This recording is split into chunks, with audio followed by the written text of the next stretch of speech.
Clear the chat window, Daniel. All right, we are live. Welcome to Season 2, Session 3 of our Sea Dogs GURPS campaign. Hello, I'm everybody. Gideon, today's GM. This session's audio will be made available as a podcast. See the description for details. And with that, Nosh, do you have any character business for Lieutenant Rogers? No, I do not. Com Junkie, do you have any character business for Sir Randall?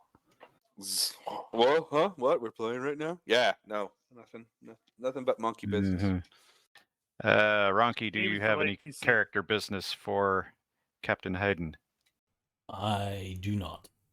Mel, do you have any character business for Claude? Not at this time. Rigel Kent, do you have any character business for Dr. Spencer? I do, actually. I spent my 7 points to pick up what we were renamed as Magic Sense from the Psi Sense power in Sonic Powers. So 6 points on the Magic Sense ability and 1 point in the Magic Sense skill, but it is uncontrollable and unconscious, and it also causes me headaches. But it lets me detect nearby magical activity, maybe. Right. Okay. Got it. I vaguely remember all that. Although it was, 3 weeks ago. Well, I have added particulars on the advantage, like a proper advantage. So if you go, how does this work again? You should be able to just click on my character and look. Good. I might have to do that. Okay, so I have to do that. GM business. For the record, I am going to be let me rephrase that. I'm going to be treating area knowledge as if the same as for on-the-job training / language training when you are immersed in the language and culture. That is, you're going to be earning 2 points a day in area knowledge, or 2 hours a day in area knowledge, for the purposes of increasing your area knowledge of the Caribbean or whatever. You could put that separately on the spreadsheet if you like, but you can pretty much assume it. I am not going to make that retroactive just for ease of use, because otherwise everybody would get a point in it, I think. It's been over 50 days. Maybe? I may need to consider some of the parameters of that. Which area knowledge is it? That being one of the parameters. All right, so stability. So as it happens, I had some misunderstandings about it. I blame the writing and editing on that article, which was uncharacteristically bad, apparently. It could have been your comprehension level that was uncharacteristically bad. No, it was. There was at least one spot in there where they repeated. Uncharacteristically bad, or just characteristically bad? It's uncharacteristically, because they're usually better than that. But in this particular case, Not they like had a it's sentence mongoose. repeated right after itself. But the arrangement of everything was a little unhelpful. As a result, I was doing some of the long-term and short-term stability a little wrong. So I'm making some adjustments. Yay. You will see the benefit and or detriment of all that in the near future. So just so you are aware, what's going to happen is you guys are going to be gaining a long-term sanity point per day at sea, and you are going to make a will roll to buffer that. And the deal with the long-term versus short-term was the short-term sanity damage, quote unquote, can be recovered with 10 minutes of downtime, effectively, as we had already discussed. However, the long-term points take a full day of not doing anything. The reason why that's going to matter is because as you are getting more and more space madness being at sea for long periods of time, you're going to need to take longer shore leaves to get rid of those. Ah, right. Mongoose has something like that. It's in the where was it introduced? It was in that Deep Space Expedition things that travel. Right. Yeah. So anyway, hopefully the sanity will come up a little more often now, but we'll see how that goes. Next point, talent. So, the reaction benefits for talents. I discussed this a little bit on the on Discord between sessions, but the bonus you get for reactions from having a talent applies only after demonstrating that talent, which is normally by using the affected skills in that talent. So, in the case of the interrogation, and Hayden was wanting to have his born war leader apply, and what he needed to do was use one of the skills it covered in order for that to be evident. Okay. Which, in that case, would have made sense to be savoir-faire, military, because that is one of them. Now, I made a couple of notes here, or well, one other note that in Roger's case, his talent was Mariner, and it does not cover any skills that would have helped in that case. So that wouldn't have been any better. But Hayden's case, it would have. Now, the other part of that is double dipping. So in this case, you're already getting a bonus on savoir-faire of +4.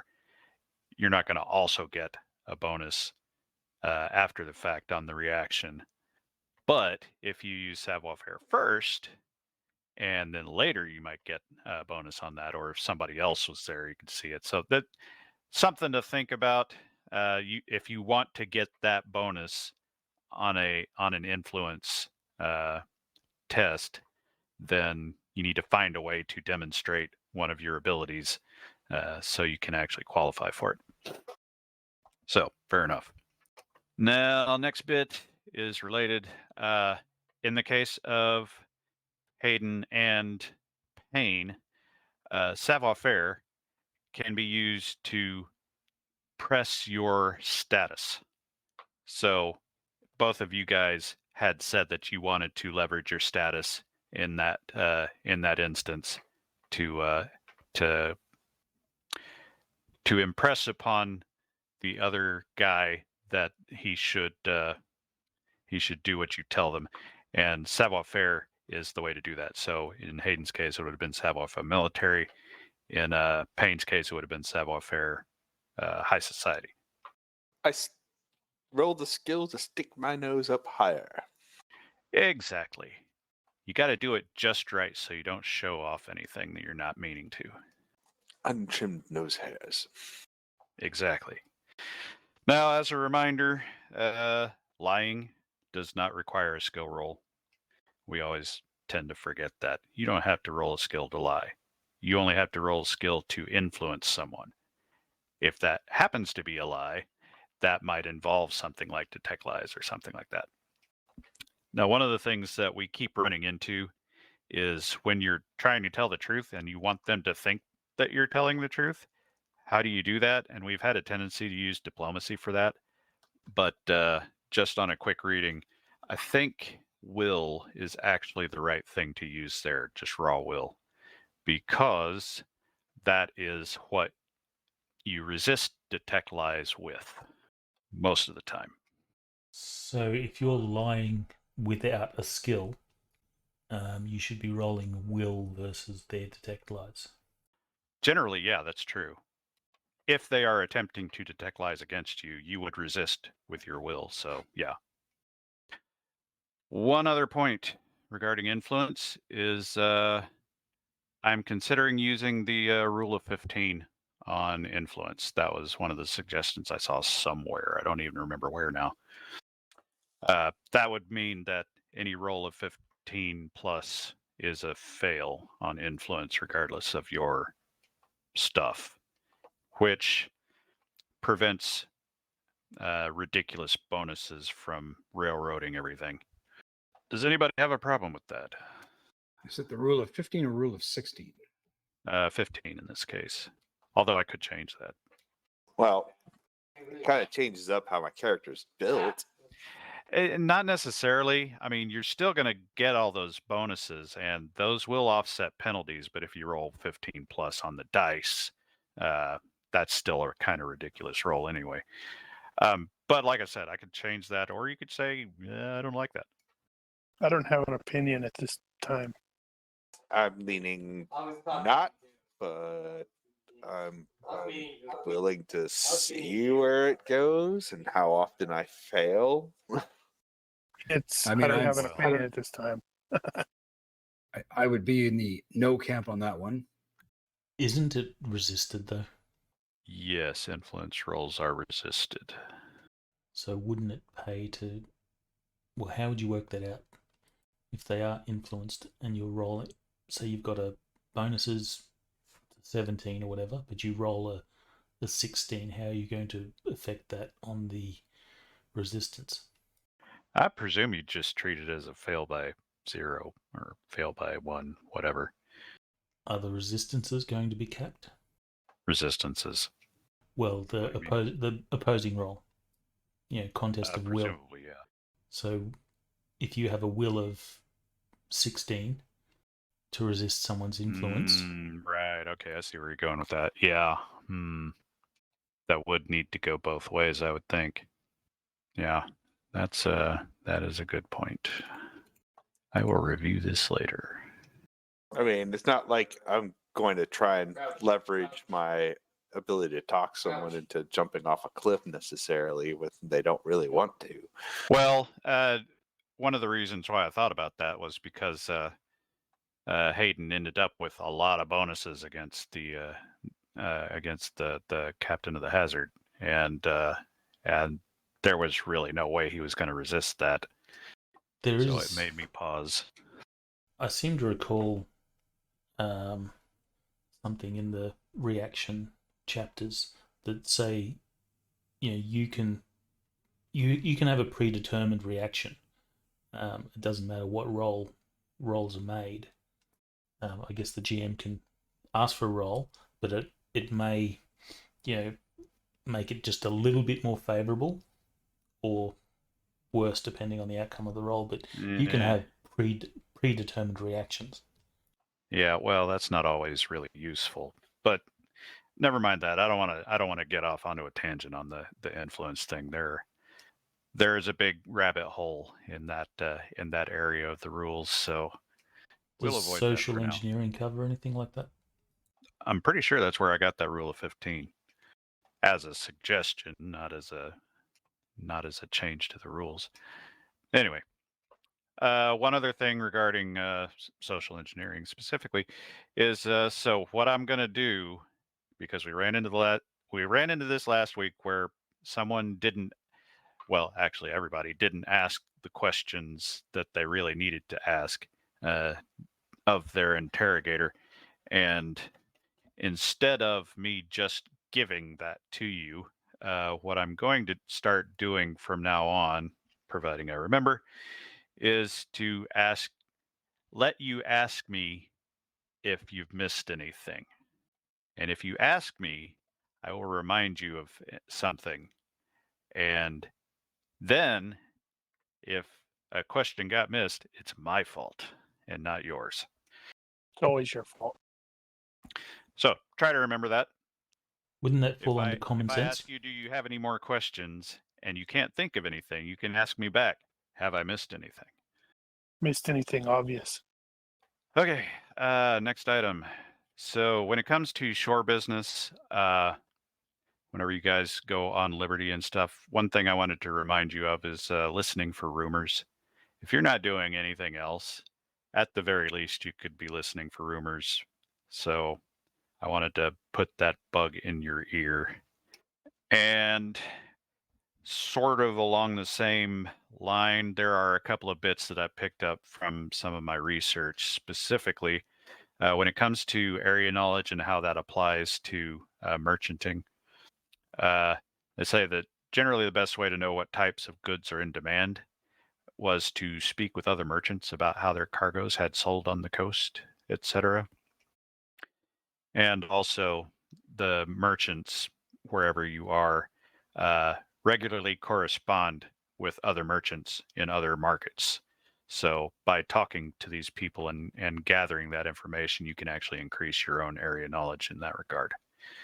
They'll also talk about Guardacosta activity and that sort of thing. So Jolly good. something to remember. One other item is I have not been able to determine that there's actually an appraise skill in GURPS anywhere, but it looks like the closest thing to it would be connoisseur. So if anybody wanted to be able to appraise, for example, an item of treasure, one might have connoisseur artifacts or something like that. Mark is like, got it.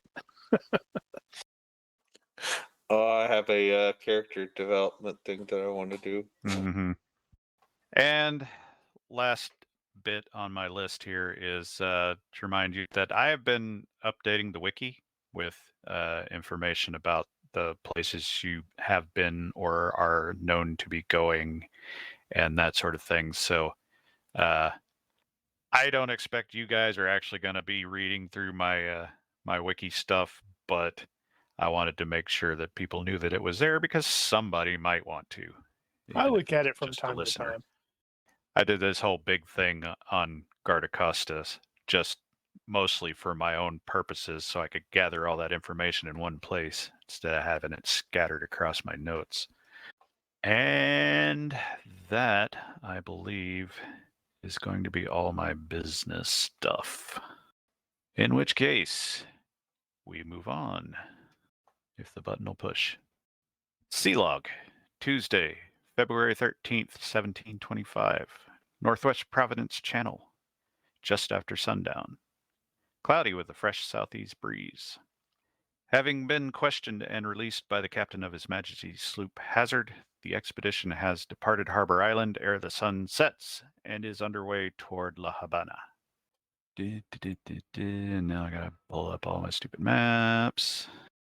Well, we'll start with that. Now, I have a couple of in-game business things to deal with. How long do you guys plan to stay in Havana? That's a really good question.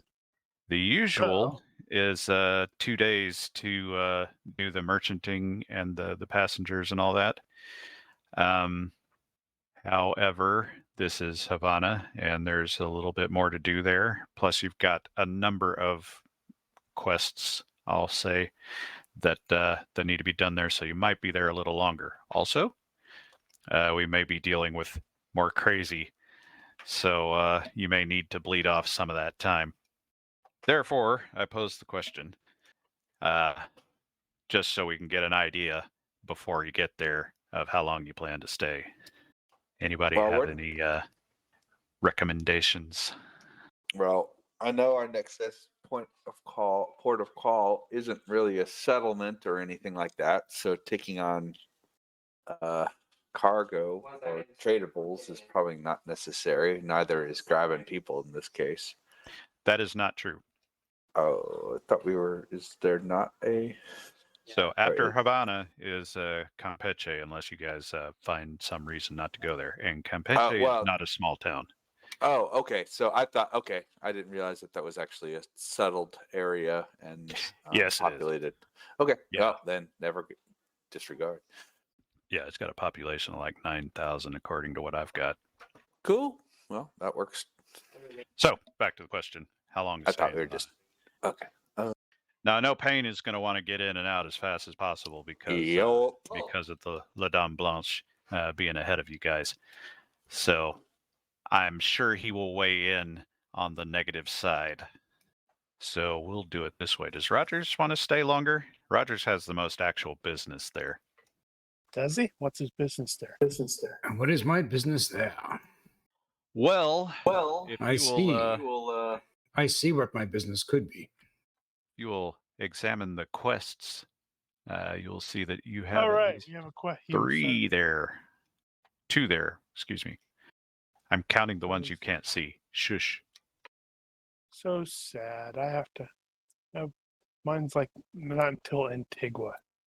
Yes, I think I have some reason to stay in Havana for a number of days. Let's ask the question this way. Do you want to stay extra? And extra being more than 2 days. Shoot for 4, just because I'm certain Sir Randall will be able to find something to do in those extra days. Pace the decks, wondering why we're not on the way. No. He'll walk to the other side of the island and break out the spyglass and try to see if he can see La Dame Blanche. Wondering why we're not on the road trying to catch up. It'll be fine. This is also making the presumption that we're gonna not, sink on our way through the secret way or the shortcut. Oh, that didn't whisper very well. I was only just not trying to clutter up the chat. Okay. Well, while Nash is considering that, does Hayden have any reason to stay longer? Nope. Don't think so. Now, I would have been expecting Hayden to be trying to go look for records regarding his son in this case, which he should find something here. But that doesn't necessarily mean he needs to take more than 2 days. Well, research can take a while. It can. Well, it'll be dependent on what he finds, if anything. Okay, but he's not making plans on wanting to stay longer. No, 2 days should be enough. Fair. I don't suppose Claude has any reason to hang around, does he? No. Okay. I have That is. Havana is Oh. a large city. All right. I think I needed to that's fine. share something with Phil. Okay. Yes, Havana is quite large, actually. It's a population of about 27,000. So knowing that Randall wants to get in and out, and does Spencer have any reason to hang around? I do have a Has he? reason to stay. To investigate, research, see if there's any kind of land maps, land charts, etc., or historical information in that region. Research on That the makes area at hand, or to be at hand. Yeah, you should be able to find etc. something here. Okay, that's fair. Well, so do you want to stay longer? Longer, no, but it might kind of precipitate the necessity if I start chasing a rabbit hole that, I found You'll be more like a amenable wealth to of, staying longer then? yes. So it's really going to come down to Rogers whether or not how long Rogers wants to call it. So What's the call? captain? What's the captain think? About? A prolonged stay in Havana. Well, he thinks 2 days is fine, but if people need to stay longer. But really, it's this is Randall's expedition. That's true. He calls the shots. I just drive the boat. And cough. So Hayden defers to the owner / expedition leader. Man, it's like I'm like watching a football game where everybody's punting back and forth. Oh, hey, I got stuff. I found something that That's why I was going to suggest, just go for say 2 extra days, and then go from there. If we don't need the full 2 days, then that's good. Yeah, I can work. So Spencer recommends doubling up, and everybody's like, "Yeah, that sounds fine. Okay, Yes. good enough." Because I'm brilliant. Check in at day 2, and then have everyone kind of powwow at the ship on day 2 or end of day 2 to see if we want to leave, and then. Okay, second question is: given the security situation in Havana, that being basically the Caribbean capital of the Spanish Empire. The question is out there whether or not you want to attempt to enter the port in Havana or enter a port close by. For example, there are two major rivers flanking the town that people also will anchor at. And apparently there are quite a few other rivers farther out. So to re-ask the question more specifically, do you want to attempt to enter Havana port directly? Why would we not? I You just think that might not has want to do. to. I think that had to do with our how much with the risk of our smuggling activities. There's that. There's the overall security level of it. You guys are familiar enough with the Caribbean at this point to know that the treasure fleet is a thing, and it's probably there, and that means security is going to be nuts. Well, I don't think we're intending to get into any trouble here. Well, no one ever is. You arrogant That's ass. not true. You doomed us all. I know, right? Well, I did. I maybe I can have hope that shenanigans will occur. If there's a treasure fleet there, then we should be meaning to get up to no good. Right? I mean, it does have the word treasure in it. Well, that's another matter. And then we hear Daniel go, "Hold on, let me crumble up all of my notes and toss them aside." I'm going to need a lot more soldiers. Okay, so And I'll more rum. consider you going into Havana port unless you guys tell me otherwise before then. At least now you're aware. All right. So next bit here is the watch bill. So this, as you see it, is how we split it up before. Damn it. Did that shit again. How do you turn that? No, that's right. Unlock tokens. Damn it. And Take now your I have hand to off. approve it. Okay, better. Now, so the thing I wanted to bring up here is that when we made these arrangements before, Claude was not a PC. And we arranged this so that we'd have basically split the PCs up between the watches. So now that Claude is an actual PC, we probably need to rearrange a little bit. So if you guys want to swap those around, but this will affect who's on watch with whom for the future. Yeah. So I don't right know. now we have 1, 2, 3, 4 PCs on the larboard watch and 1, 2 PCs on the starboard watch. Yeah, I could swap with somebody onto the starboard watch. Could Or just do that. do that. Well, I don't know. She doesn't like the monkey. But And the that monkey puts her likes on the ship, her. or him, whatever. I think the only thing I would bring up is that Furlong there is one of the more skilled sailors. But no, Oh. you're really not going to get any improvement either way. So yeah, you're probably fine. Yeah. Anyway, you guys can fiddle with that, but there it is. All right, next bit. Rogers specifically, also bold, are still healing from wounds suffered in Nassau. So Right. you It guys means I have need to already make made. position stuffs. Hold that thought. So you guys have already made healing rolls for today, the 13th. And we've already dealt with that last time. So from this point, you guys will be making daily rolls for healing, specifically Rogers. And that is going to be at -2 if you're on light duty. And that will also be at -2 if you are at sea. So if you're doing nothing but rest, you get the -2 at sea. If you are working, it'll be -4.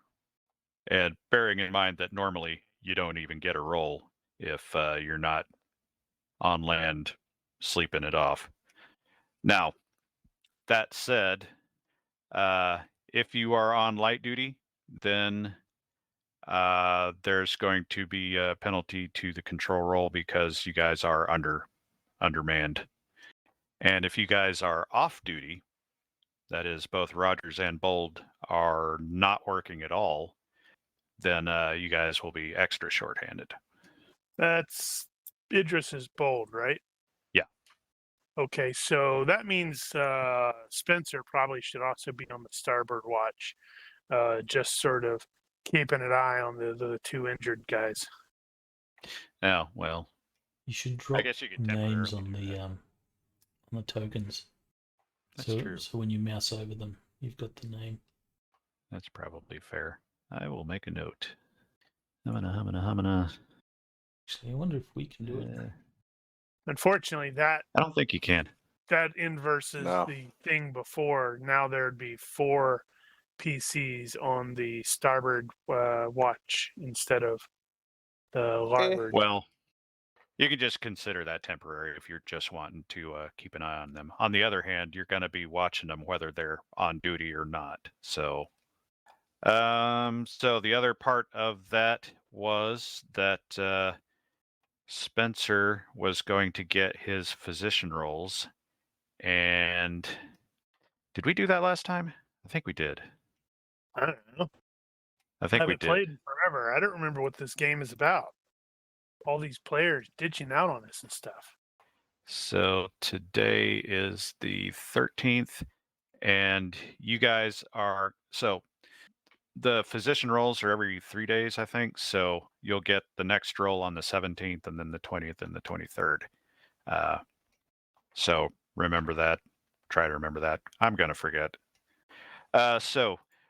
Given the situation with the work and the shorthandedness, what is the doctor's recommendation going to be for those 2 patients?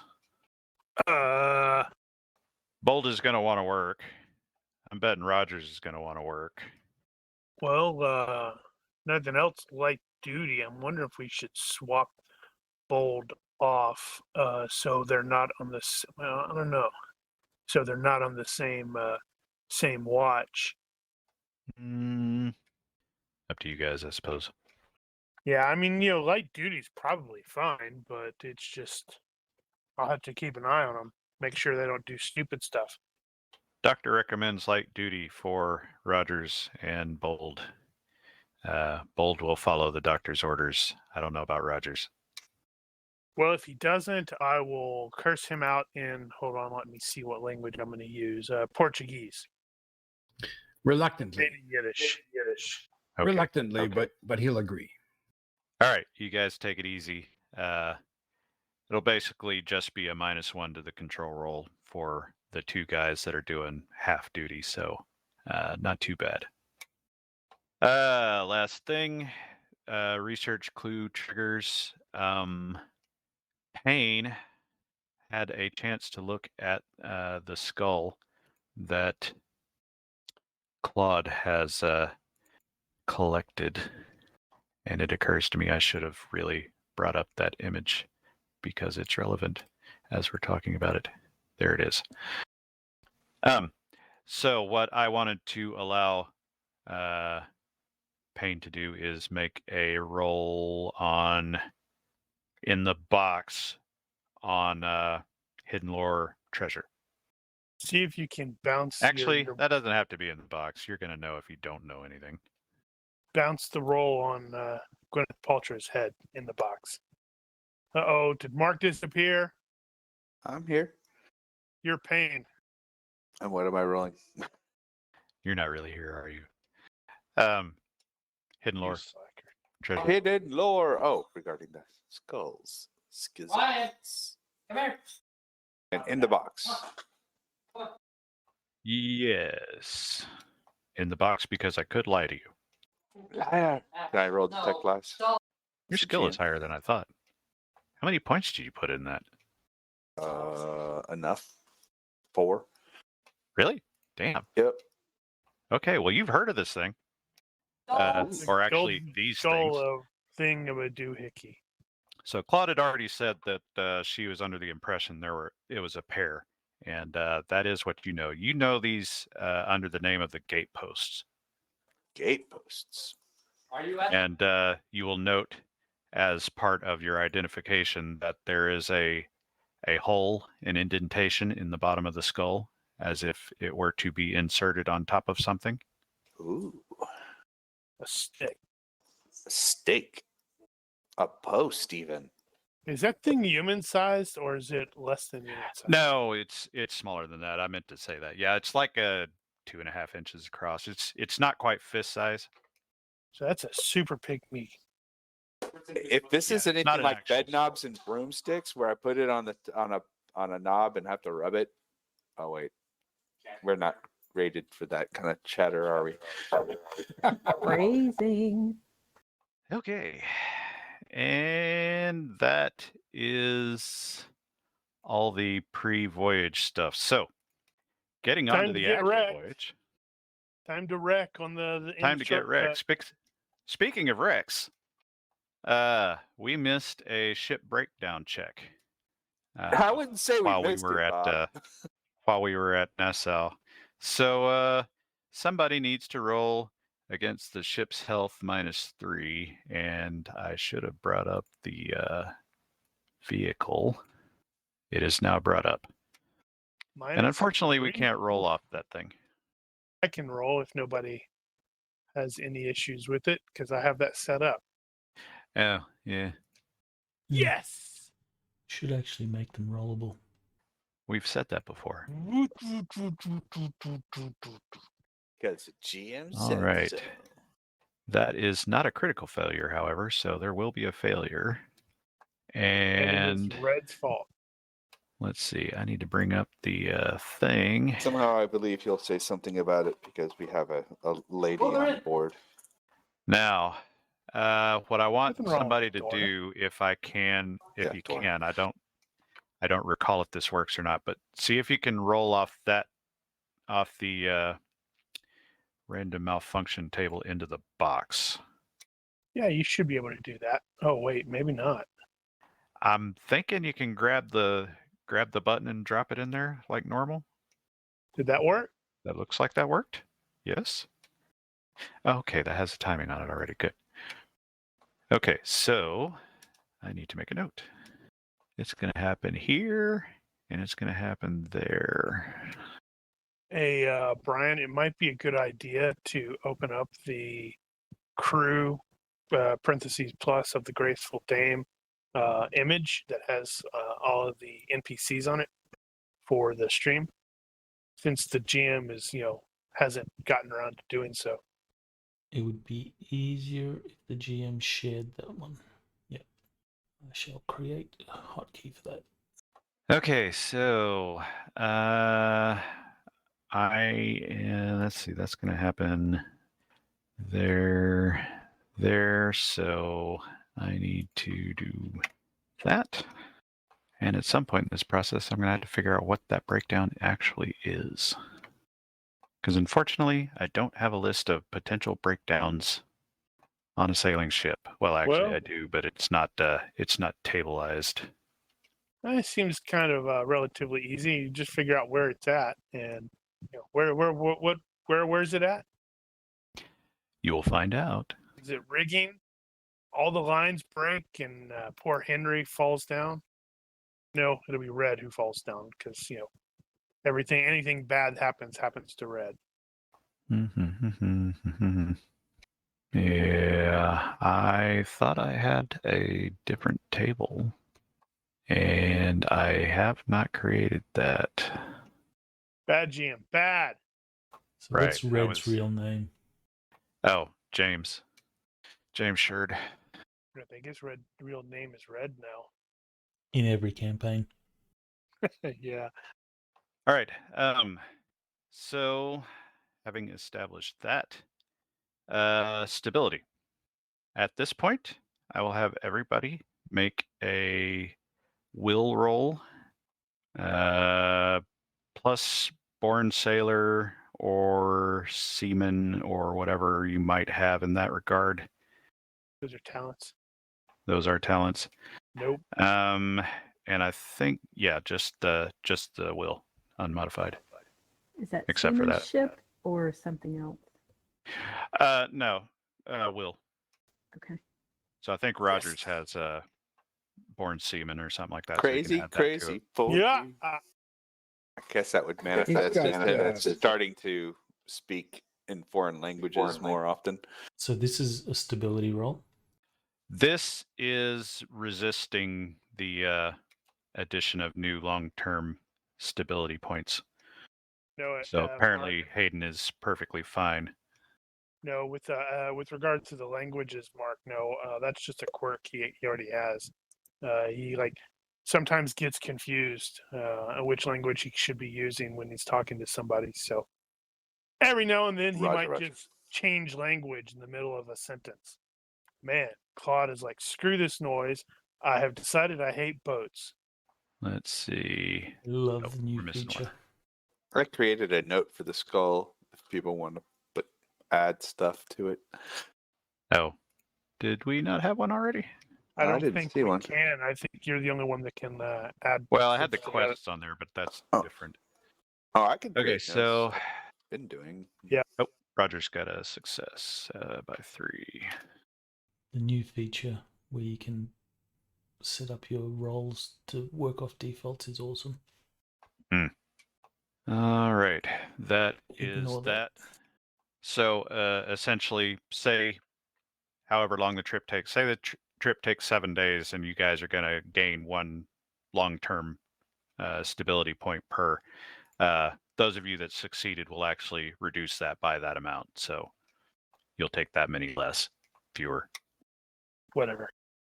whatever. Travel endeavors is what I'm going to call this, borrowing from Warhammer Fantasy a little bit.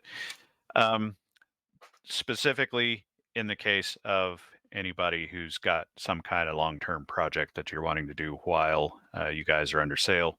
Yep. I don't need everybody to come up with something right now, but I know that Spencer has been and is working on copying Davino's journal that he got from the hunter.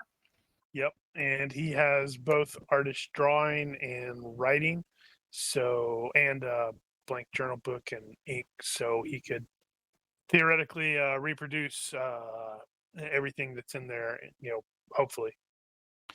So along that line, there is the bit in basic 346 about long tasks, and that one is that's what's going to apply here. You'll have to sort out how many hours a day that you think you're actually going to apply to that, and you could put that on the spreadsheet for the study and actually track the number of hours you've accumulated that way if you want to. That would make sense. But however you set that up, that's where that's going to be applied. Roger. What I discovered is in Low Tech Companion 3, page 34, they actually do say how long it takes to copy a book. So the base writing speed, 34. Base writing speed is 4,000 words a day, is what they have. Whether or not you think that's realistic, I have no idea, but that's what they have, so that's what we'll work with. It does list a number of skills that will apply, specifically artist calligraphy. You may want to figure out your default on that. Yep. But I think you'll roll against Dex if you don't have it, so that's going to be your baseline. Or I'll just pick it up after this session. That breaks down to 500 words an hour, according to my maths. What I need to figure out here is you've got a small book. I'm going to call this a half-page size, whatever that is called. Journal size? Journal size, if that's what it's called. And I'm assuming that it's going to be about 1.5 inches thick, maybe. So given that this is parchment or vellum or whatever that they use at the time, it's a little thicker than modern paper. So how many pages? 200, 300, 400, something like that? Okay, so I currently have a blank journal book that was 50 sheets. I'm not sure where that came from. Okay. But clearly that's what I was planning on doing. So clearly I'm going to have to, get more papers. Well, given that, let's call that 100 sheets. And instead of it being half full, it'll be mostly full. Now, the next part of that is how many words can you fit on one of those pages? Yeah. Well, I So- think ideally he's probably going to look at it and try to reproduce it as freaking close as possible. So that may end up requiring me to purchase a larger book or whatever. So I've got the same size and same number. Oh, you stuff were like going to that. copy it into your journal. Yes. Okay, so you don't actually have anywhere to copy it yet except into your journal. Yeah. I have a blank journal book that I had purchased for that reason. You hadn't actually put it. Okay, gotcha. It's been a while since we did that part. Yep. So, assuming 100 pages, regardless of what it says, then what is going to be your guess as to how many words you could squeeze onto one page? And I realize that's kind of I don't know. a tough question. Yeah, it's like I said, it's probably going to be as many pages that are currently on that page. So if there's Why I'm asking is I need to know how long it's going to take. If it's 100 pages, I need to know how many words are on the page so we know how long it takes to actually copy the book. Well, I suspect that since this is like a hunter's journal, it's going to fluctuate. Probably. It's going to be an yes. average. Plus, it's got pictures in it. Yeah. I don't know. I mean, I'd have to. Let me. People let me who dig read into would that. have to tell me. I think Well, no, as a normal gonna- print book has 400 words a page. Okay. I think. Phil can probably So confirm Yeah, that. I have no idea. it's not going to be nearly that dense. So we'll call it 200 a page then. I think that's a fair Okay. guesstimate. All right. So I am going to write this down. We got 200 words a page is what I'm going to call it. And we got 100 pages. So at 4,000 words per day or 500 words an hour, you can get a couple of pages per day, almost 3. It's probably about right, given that you're doing calligraphy. All right. So having established that as a baseline, it also talks about taking extra time if you need to be more accurate. Right. And that sort of thing. So you can calculate that into it. The way they do the long tasks is you make a roll per day, and your success or failure on that will determine whether or not you get a little extra done or you lose hours because you screwed something up. I am not going to make you roll every damn day, but we'll figure something out in that regard. In the meantime, we'll just consider that in process. Right. The only other long-term endeavors that I am aware of are Hayden doing his navigation training with everybody. For now, we'll just stick with the old plan, but I may work that into a more of an endeavor kind of situation. We'll see. Davino also has been trying to do some weapon customization and stuff like that, but he's not here, so he doesn't get to do any of that. And that is all the back end stuff. Finally, we are actually to the sailing part. Sailing away. Yeah, you don't have to do that. Captain Hayden set an open course for the Virgin Sea. We're not far off. According to Google, a calculator, 220 words a page. Is that at normal size? That's at like 14 point, double spaced. No, 200 still makes sense in this case because, like you said, sometimes it's probably going to be more. Sometimes it's going to be a lot less with pictures. It's all good. I've got about 34 days of 3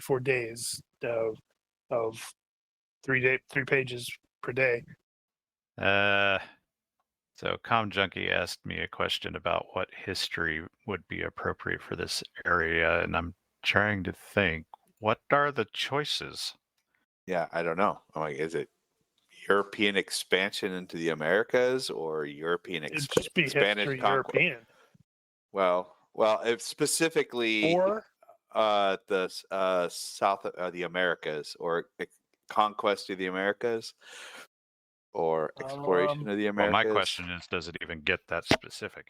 I don't know. It says era or region. Okay, so which are you going for, era or region? Would just Americas be appropriate, or is that Modern too broad? would be appropriate in this case because that era is modern. but they're examples. They have like history Bavarian, history Irish, history New York State. So you could history Americas would probably make sense. So he would be aware of, like, the 1492 Columbus sailing the ocean blue. You could call it whatever it is before colonial American. Yeah, that would probably be appropriate. Somebody could say Ponce de Leon, and I go, I know that guy. Right. He's been dead for. I know years. I don't that think guy. you know him, I've heard of that. unless he's an immortal like that Solomon dude. Which is possible. He could have. Isn't Maybe he the one who looked Solomon for? was him. That's a fountain of youth and all, etc. So, getting to the actual sailing part now. Time to crash. For the new guys, I will refresh, or actually, I'll just refresh everybody's memory because you've probably all forgotten. The way this is going to work is we've got a number of rolls we're going to be making per day. It used to be a lot more of those rolls. I started to make them behind the scenes because it was easier. So right now, there are only 3 rolls that you guys are going to be making on a daily basis. The first being the day's business is the navigation roll, which Ronki has been making that roll for Hayden, and he usually gets the bonus of the +2 for the equipment that Rogers has lent him to use. The second 2, we've got the actual control roll and then the scouting roll, and we had been splitting those up. I know before we were letting the chat do the rolls for the control or something like that. I'd rather split those up between the PCs at this point, but that means somebody is going to have to take ownership of that. Now, right now, Davino was handling the scouting part. Since he's not here, he can't make that roll, so somebody else will have to do it. So, all that to say, let's pick a guy to take ownership of a couple of these other roles. Who wants to handle the control, and who wants to handle the scouting? Are we rolling it off of our skill? Depends. Because I don't think I have any of the appropriate skill. Well, no, I think in Spencer's case, he's not going to be making the roll, or you're not going to be making the roll for Spencer. You're just going to be making it for whoever's on watch, or whoever's. This is an abstraction anyway. Although, just looking at that, my seamanship is 14. I'm actually pretty good. Is it? Yeah, because I got 1 point in it, and I'm really smart. Well, there you go. I can take the scouting thing. That's fine. You want to take scouting? Sure. Let's see. And isn't Rogers on light duties, or can he do something here? You can still make the roll. It just won't be him personally handling it. Oh, I see. Well, Yeah, I have you should roll it. I have seamanship, so. All right. What is your? Don't roll that yet. Well, too late. Too late. All right. So you are. All right. And since you've got a 16, we'll go ahead and let you do that roll. You'll be the guy. All right. Since Rogers has already made the seamanship roll, why don't we go ahead and do the rest of them, and let me get you the particulars. So, nav roll from Hayden is going to be +4 at this point, for reasons I will go into shortly. And of course, Hayden's not actually doing the navigation; he's just supervising, making sure someone does it right. As just teaching. For the record, right now, this is you guys just left at sundown. So this is kind of a short day.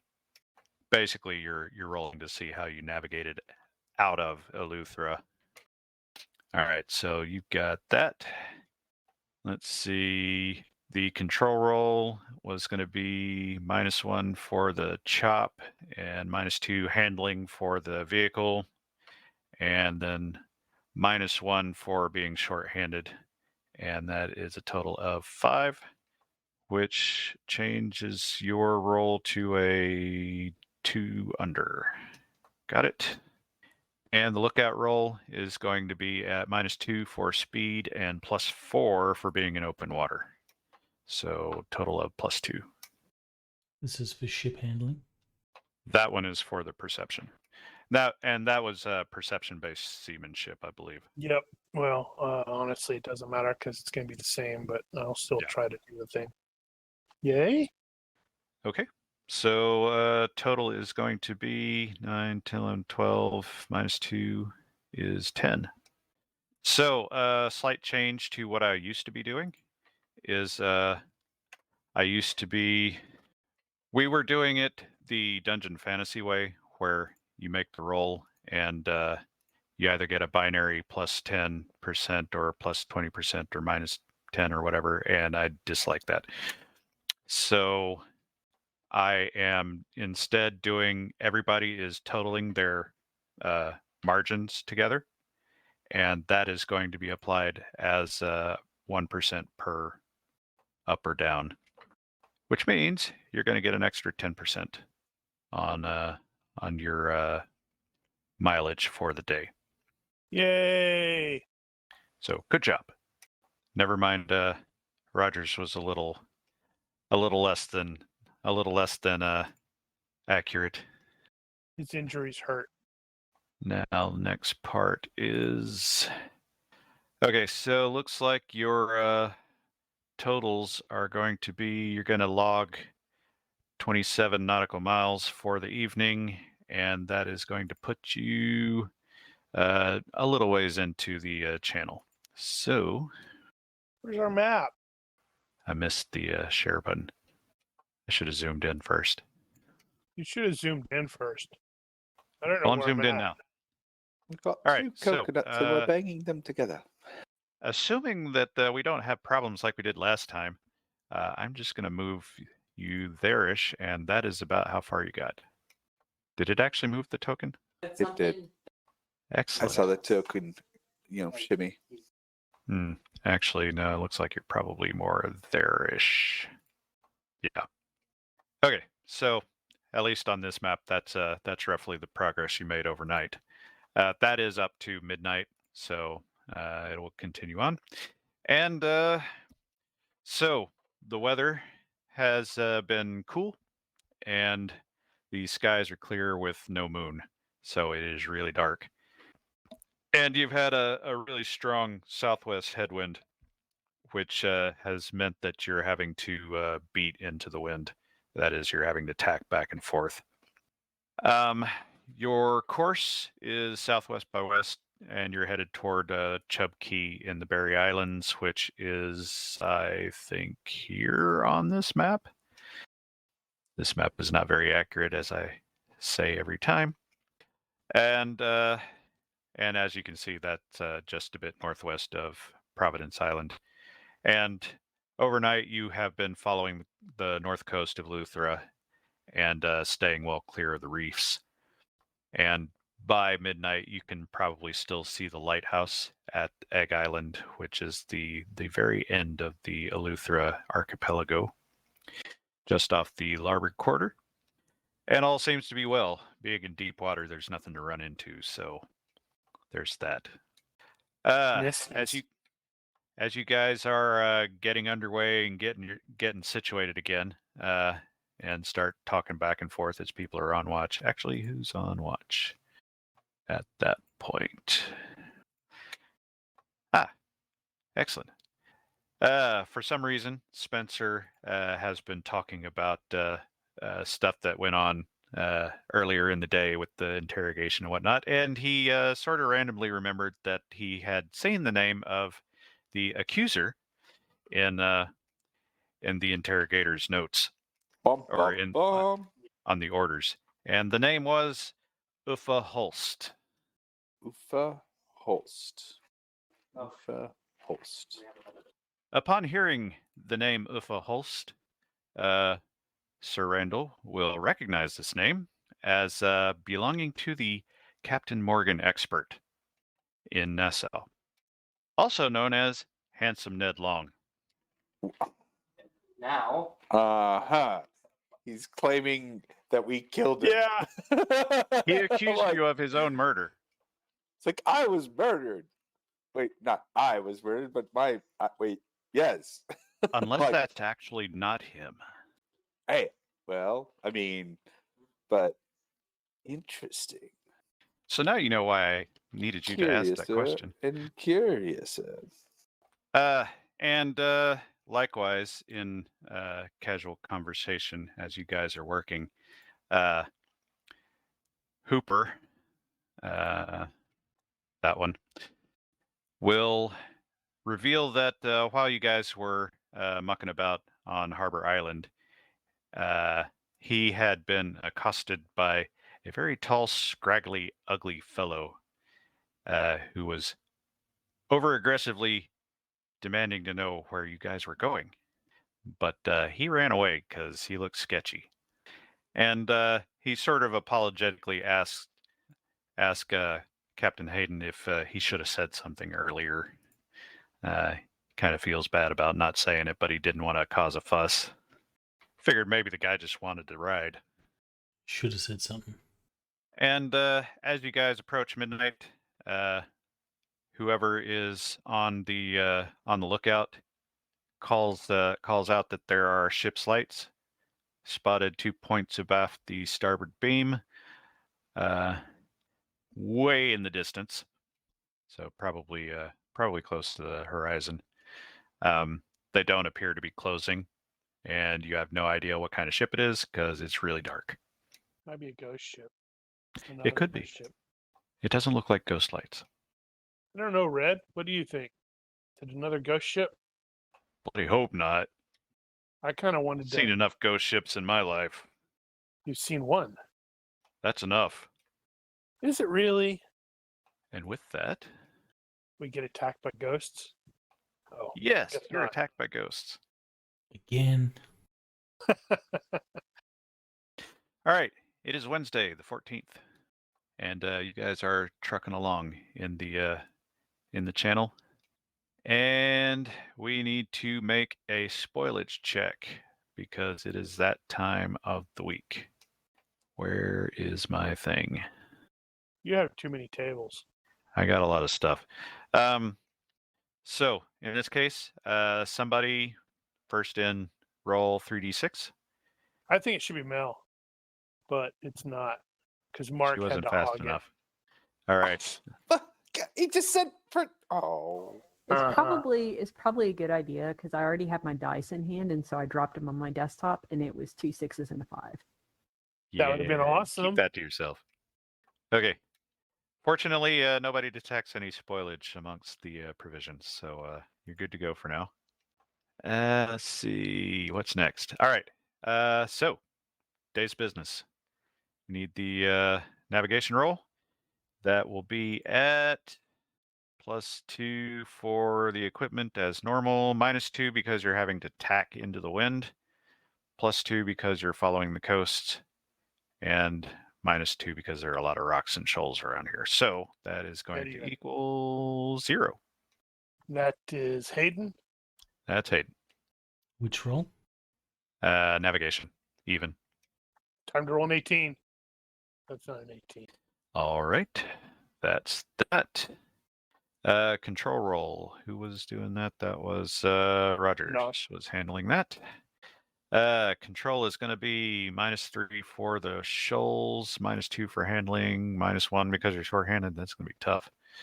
So 5, 6, -6. Damn, you got a tough job, and you roll crap. Well, it's -6. That's true. At least All he's right. still at double digits. I mean, -6 for me. That's putting me at like 8. Actually, now that I say that, That is more than the Uh-oh. Ramming speed, thing. control, or stability rating. Stability rating. Yeah, stability rating 3. So that is going to require an emergency action to avoid hitting, probably getting grounded on a sandbar. Is that also at -6? That will not be at -6. That will be at -2 because of the handling of the ship. And let's see. I'll let Rogers make the roll if you want to. But it'll actually, unless you take over, it'll actually be Bold that'll be handling the tiller at that point. Well, Although doing fine. it lightly. -2 it is. You can do it. 118. It'll be coming fine. right up. No, it's a 17 because it's you, remember? Damn. Damn, that was pretty awesome. Well, you nailed that one. All right. Well, yeah, there was a bit of an incident there. You almost, somebody didn't see that sandbar quite far enough out. But all right. And so you avoided that. Let's see. All right. Lookout roll is just at -1 for the speed. Okay, why was it at other penalties last time? I don't recall right off the top of my head. All right, that one's good. So we've got a total of 2 up for the day. What were the health rolls again if I was on light duty? -2. Hold that thought. And I actually did not put that in my notes to go over. Or did I? Nope, I sure didn't. That was dumb of me. Okay, so your total mileage for the day is going to be... You're going to log 222 nautical miles. Quite a bit. All right, so that is all the rolling out of the way. So let's go ahead and do that. Actually, do the healing roll. That was going to be at -4 to health. Physician can assist. Not yet. I thought it was -2 if I was on light duty. -2 for being at sea. So if you were not working at all, it would have just been -2. Understood. It's a rough ride. My health and my strength are the same. Well, all right then. You don't heal any today, but you don't make it any worse. That's natural healing, right? Uh-huh. So he would have gotten a +1 because of being the care of competent physician. Physician Right. still at 12 or greater. So he Well, still that would have wasn't failed, enough. but it would have been by 2 instead of 3. Try to remember that next time. All right, so for the day, Yeah, I had to. the weather has been clear with strong headwinds, which were diminishing throughout the day. And toward the end of it, it will shift into a more favorable direction. This day's navigation is a little more interesting than the previous. Where's the thing? I'm not saying it's aliens, but it's aliens. So ultimately, what you guys are going to end up doing is from where Crashing. you are heading essentially to this point at the end of Andros Island, where where there's a little cut in into the Grand Bahama Bank or Great Bahama Bank. Then you're going to more like there, and then you're going to cut to the northish a little bit into the bank, and then straight down toward this point, I think, or thereabouts. This map is weird, so it's kind of hard. But so you're going to be crossing through this the shallows in the Great Bahama Bank. Now, you guys got good charts of this area, or at least decent charts of this area. You know how shallow it gets in here, and there are points in there where it is measured in less than 2 fathoms, and you know that your draft on this thing is just over 1 fathom. That's kind of problematic. This is the real world depth along the route that you're going for reference purposes. And you guys are also aware that the sands in this area kind of shift around a bit, so it's really shouldn't hard be to get seeing good charts this. of it. You guys got the closest equivalent. So, as it passed midnight, the lights that you saw from the ship looked like they were following the same course as you guys were, but appeared to be dropping back a little bit throughout the early morning. Cool. We may have a boarding action.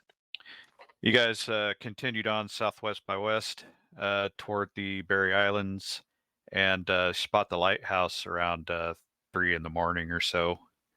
And at that point, just before sunup, you make your turn toward the west northwest, and you pass the southernmost point of Chub Key, which is. It was still kind of off on the horizon a little bit. It is just barely because these islands over there are really flat, so you got to be kind of close to even see them at all.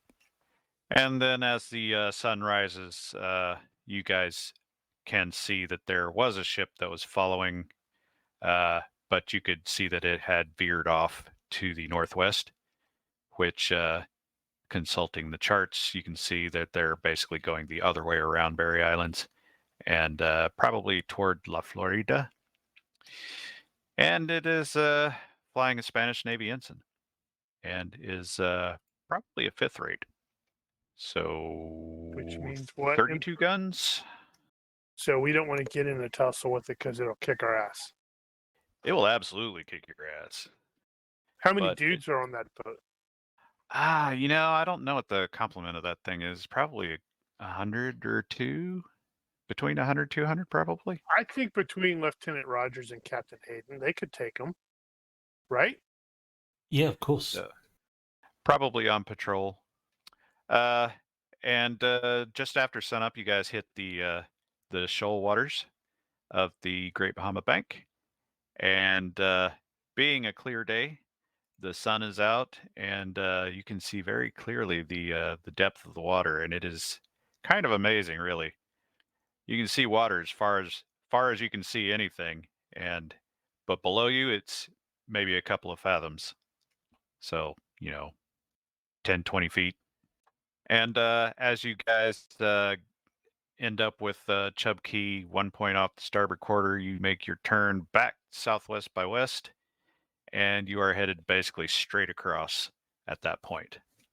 That is, your course is straight across because you're having to beat to windward the entire day because the wind is going absolutely the wrong direction, which is super irritating.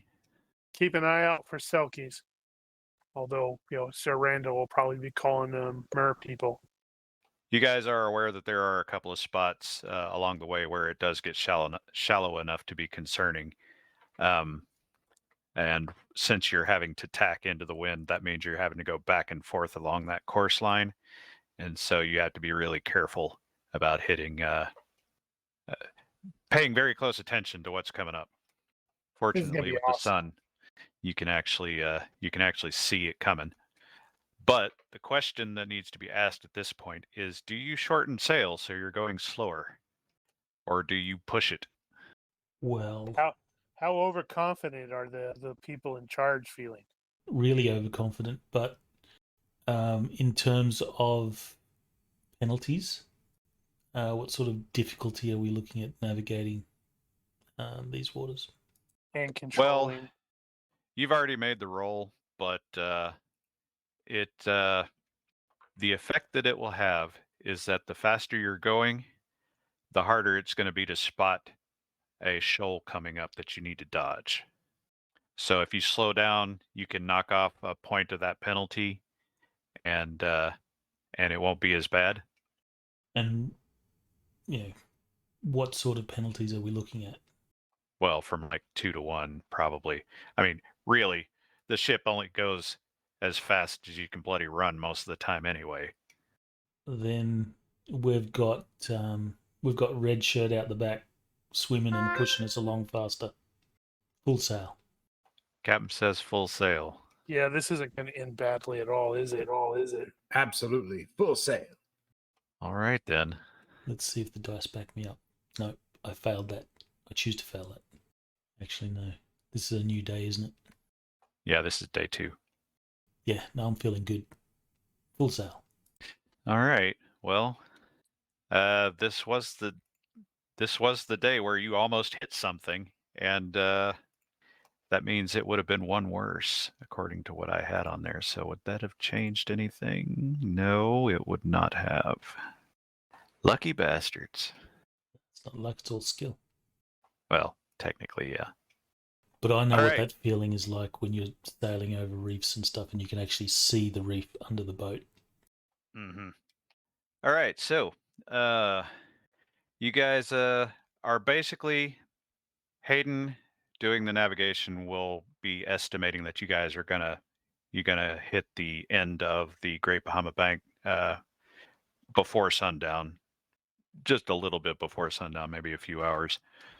So you're not gonna have to deal with this overnight, thankfully, because right at the end of that is where the reefs are need to be more carefully navigated on the exit. So you guys go on through the day, and you're having to tack quite a bit, which is a pain in the ass. And the day wanes, and a few hours before sundown, what did we get on the control or on the spotting? We had 2 up on that. So a few hours before the sun goes down, you guys are in the process or getting close to the end point where you're going to have to navigate the reefs. And 3 points off the larboard quarter, you get the call, sail. And Yep, there. there's there's a rather large one's right in front of us. Thank you. So that, to clarify, off the larboard quarter means it's behind you. It's a to the ninja ship. to the left.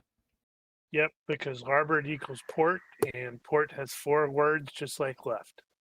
Not too much longer. You can determine that this is, in fact, a sloop of some kind, single-masted. And you will also note that they are turning in your direction. So they were going the opposite direction you were, and they are in the process of turning around. I suspect they are piratical types. A sloop is much larger than us, isn't it? I can never tell the difference. There's not a standard, so it's kind of annoying. But this one doesn't look to be a lot bigger. Maybe the same size-ish. Okay. Right. So, you guys, it looks like you guys spotted each other at about the same time. Are they flying any flags? They are not currently flying colors, which isn't really unusual. Why has it got to be colors with you people? What do you mean, you people? What do you mean? What do you mean, you people? Okay, so, Captain, what's the plan? Beat to quarters. No. After that, you could turn and fight. You could try to run away. You could try to hide or pull some shenanigans. We don't know There's nowhere to hide here. There kind of is, although you guys are a little too close for it. If you guys had, for example, gotten over the horizon or at least partly over the horizon, hull down, you could like pull the sails down and maybe they won't be able to spot the bare poles. Or, coincidentally a terrible squall breaks out and conceals us from view. That's another matter. Can Rogers use tactics in any helpful way? I suspect a lot of people would try to do that. So that's a yes? Let me think. Which one of you, because undoubtedly Hayden and Rogers are both going to coordinate on that. Which one of you has the higher tactics? Well, mine's 11. We don't have time for whatever they're selling, gentlemen. Let's lose them. 16. Damn. All right, Hayden's the tactics man. Rogers, you can roll an assist. Need to improve that. 11. Oof. I hate 11s. All right, good for the assist, which means we got a success by 5. Let's see. They may just want to borrow some Grey Poupon. So They can get their own Grey Poupon. there are a couple of things you can consider at this point. Your rig is basically a square rig, and it is not great into the wind at all. So you are having to tack a lot, and you're really slow. Their rig is fore and aft, and it is a lot better into the wind than yours. So they're going to have the advantage in that regard. The next point is that that being a sloop, it's probably got a little deeper draft than yours. Depending on how big it is, it may have a little more trouble with the shoals than you do. Possibly. That one's not as certain. However, using the spyglass, you can observe it a little bit more and determine that it looks like it is riding a little dirty, like it may have cargo, which will definitely lower the water line, or raise the water line, I guess. What time into the day are we talking about? You have a few hours before sunset. And they're faster than us. If we were to estimate the interception, would it be dark before they get to us? If you do really well, maybe. Now, the other tactical consideration here is they have to turn around, and that's going to take a number of minutes for them to actually pull that off, depending on their level of skill. And so you're going to have an advantage, a head start in that regard. So you could maybe get away. And the course that we're sailing, is it unusual to see a ship sort of following this course, or it's not unexpected to see ships here? It is less than usual, which is part of the reason why you're coming this way, and probably also part of the reason why they decided to come after you, because you're probably not expected to be here. And they might figure you're up to no good. Did we have someone with intuition? Did we? Yep. Let me look. Me. Oh, yeah. Mark, you've got intuition. You should use intuition. Remember, you have it. Was that wasn't a per session thing. That was just a whenever, wasn't it? I think so. It's whenever. Maybe. I don't know. I think it's whenever. Whenever you're presented with different options. So Hayden will summon Sir Randall, and he'll explain the situation. Give the tactical situation, and make his suggestions. Well. What are the options? Run, fight, hide? Yeah, run, fight, hide. Yeah. I guess that's a secret intelligence. So you roll that in the box. What's in the box? His intuition. It's a roll in the box. I don't know what I have for number of good choices and bad choices. Well, yeah. You got to guess in that regard.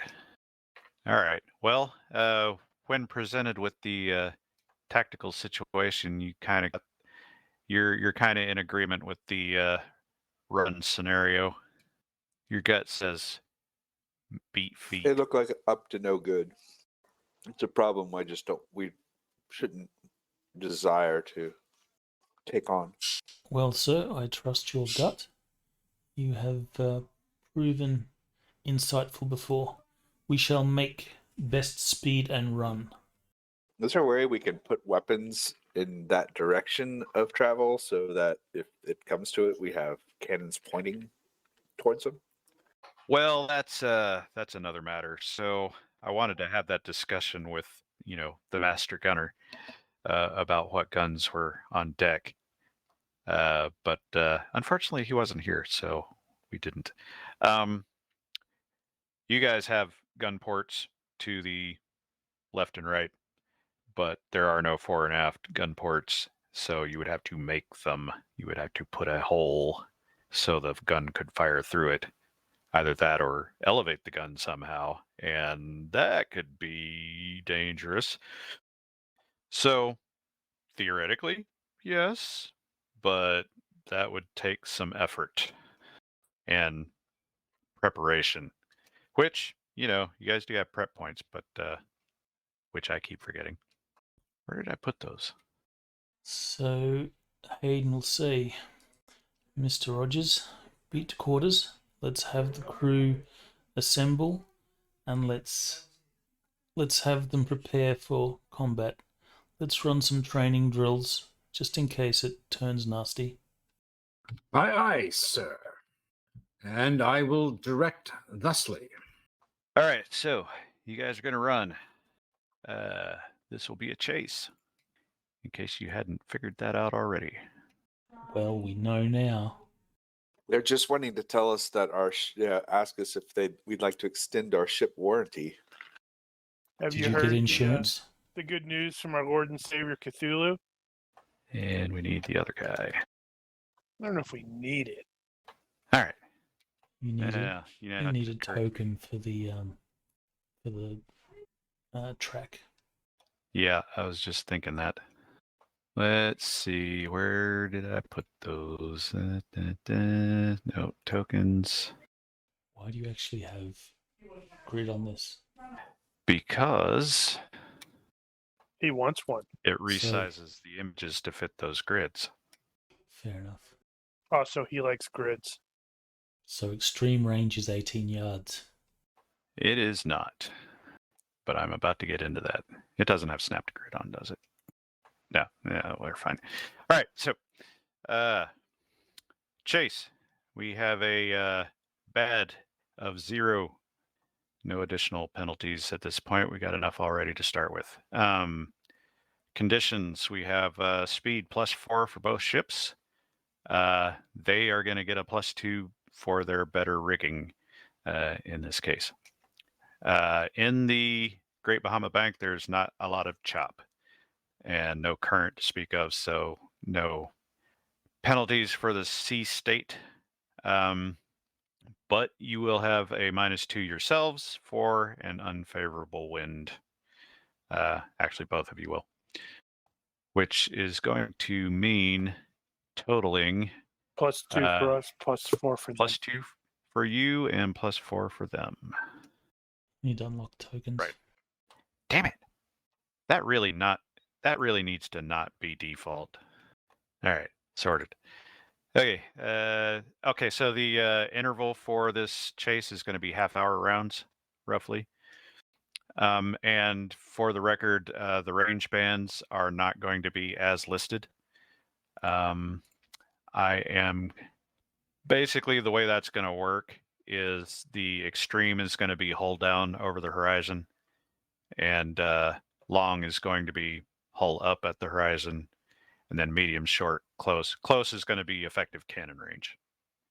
Short is going to be long cannon range. So basically, you want to stay out of short, or you could potentially get shot at. You will have 6 rounds before the lights go out. Fortunately, you were close enough to the exit point that you can probably just take off. Let's see. And what I'm going to do for everybody else is one of you guys is going to be taking charge, probably Hayden, with the ship handling, and everybody else will do kind of like a skill challenge thing where we'll kind of figure out what skill how you want to contribute, and you'll make that roll, and it'll be a forced assist to the driver. And with that, we shall get underway. The enemy's first maneuver is going to be static, because he is in the process of turning about, which is going to give you an automatic additional range band, which will put you at... I don't think it's automatic. I think they're just -5 on their roll. If it's static, it's automatic range. Now you're No, making me static means you get no speed bonus on your chase roll. Yeah, if your rival picks a non-static maneuver, he gets an extra range shift no matter who wins the contest. So right. technically, Daniel is right, but he's also wrong in that they're not going to be at +4 because they don't get the speed bonus on their chase roll. Well, that's a different matter. So, yeah, that means they're going to be +2. No, 0, -1. Actually, was it? Did you say it was -5? No, there's no -5. Right, just no speed. Yeah, I thought that Yeah, was static maneuver means you get no speed bonus on your chase roll. If your rival, although in this case this would be where their rival, picks a non-static maneuver, he gets an extra range shift no matter who wins the contest. That is 3 if he wins by 10+, 2 if he wins by 5 to 9, or 1 otherwise. So he's going to be at even. You guys are going to be at +2, I guess it was. You said these are half an hour rounds. Uh-huh. So he's going to be static for half an hour? It's not that he's going to be static for half an hour. It's that because he's having to turn about, and it takes a while to turn about. It's not exactly instant. Technically, He's I think putting he's himself at -2. a disadvantage. What was that? I think he's technically at -2 because you gave us a -2 for the crappy weather or crappy wind. He had the And- +2 for the rigging. and a +2 for the speed. No, +4 for the speed. Yeah, they're even. You're +2. So Brian's roll was wrong. It's not at +4, it's +2. Okay. Now, so I have you guys starting at long because of your spotting roll, which means you're actually going to bump right into extreme. We're going to blow them away. You may actually just slip right out, unless they roll really well for some reason. All right, so you got a success by 9. Jesus. No, it's going Right, to be success 7. by 7. not That wasn't 9. that wasn't a roll. I don't know how they came there. So I didn't actually do that roll. I think that was a drag and drop from That's something. navigation anyway. That's not ship handling. All right, so the Hayden is going to be in charge. He's going to get the he's going to be making the ship handling roll for the control roll. Everybody else is going to contribute. How will Rogers contribute? What can my What- seamanship do in all this? But what's his leadership skill? Also, I mean, seamanship is probably better, but Seamanship is perfectly fine, and I mean that's just your basic ship operation. If you're snappy on all the moves, then you can definitely be helpful in that regard. Well, seaman leadership's 14, and what's your seamanship? 16. Oh yeah, you definitely went to 16. And I did not write those down, did I? No. All right, so you can go ahead and roll that one.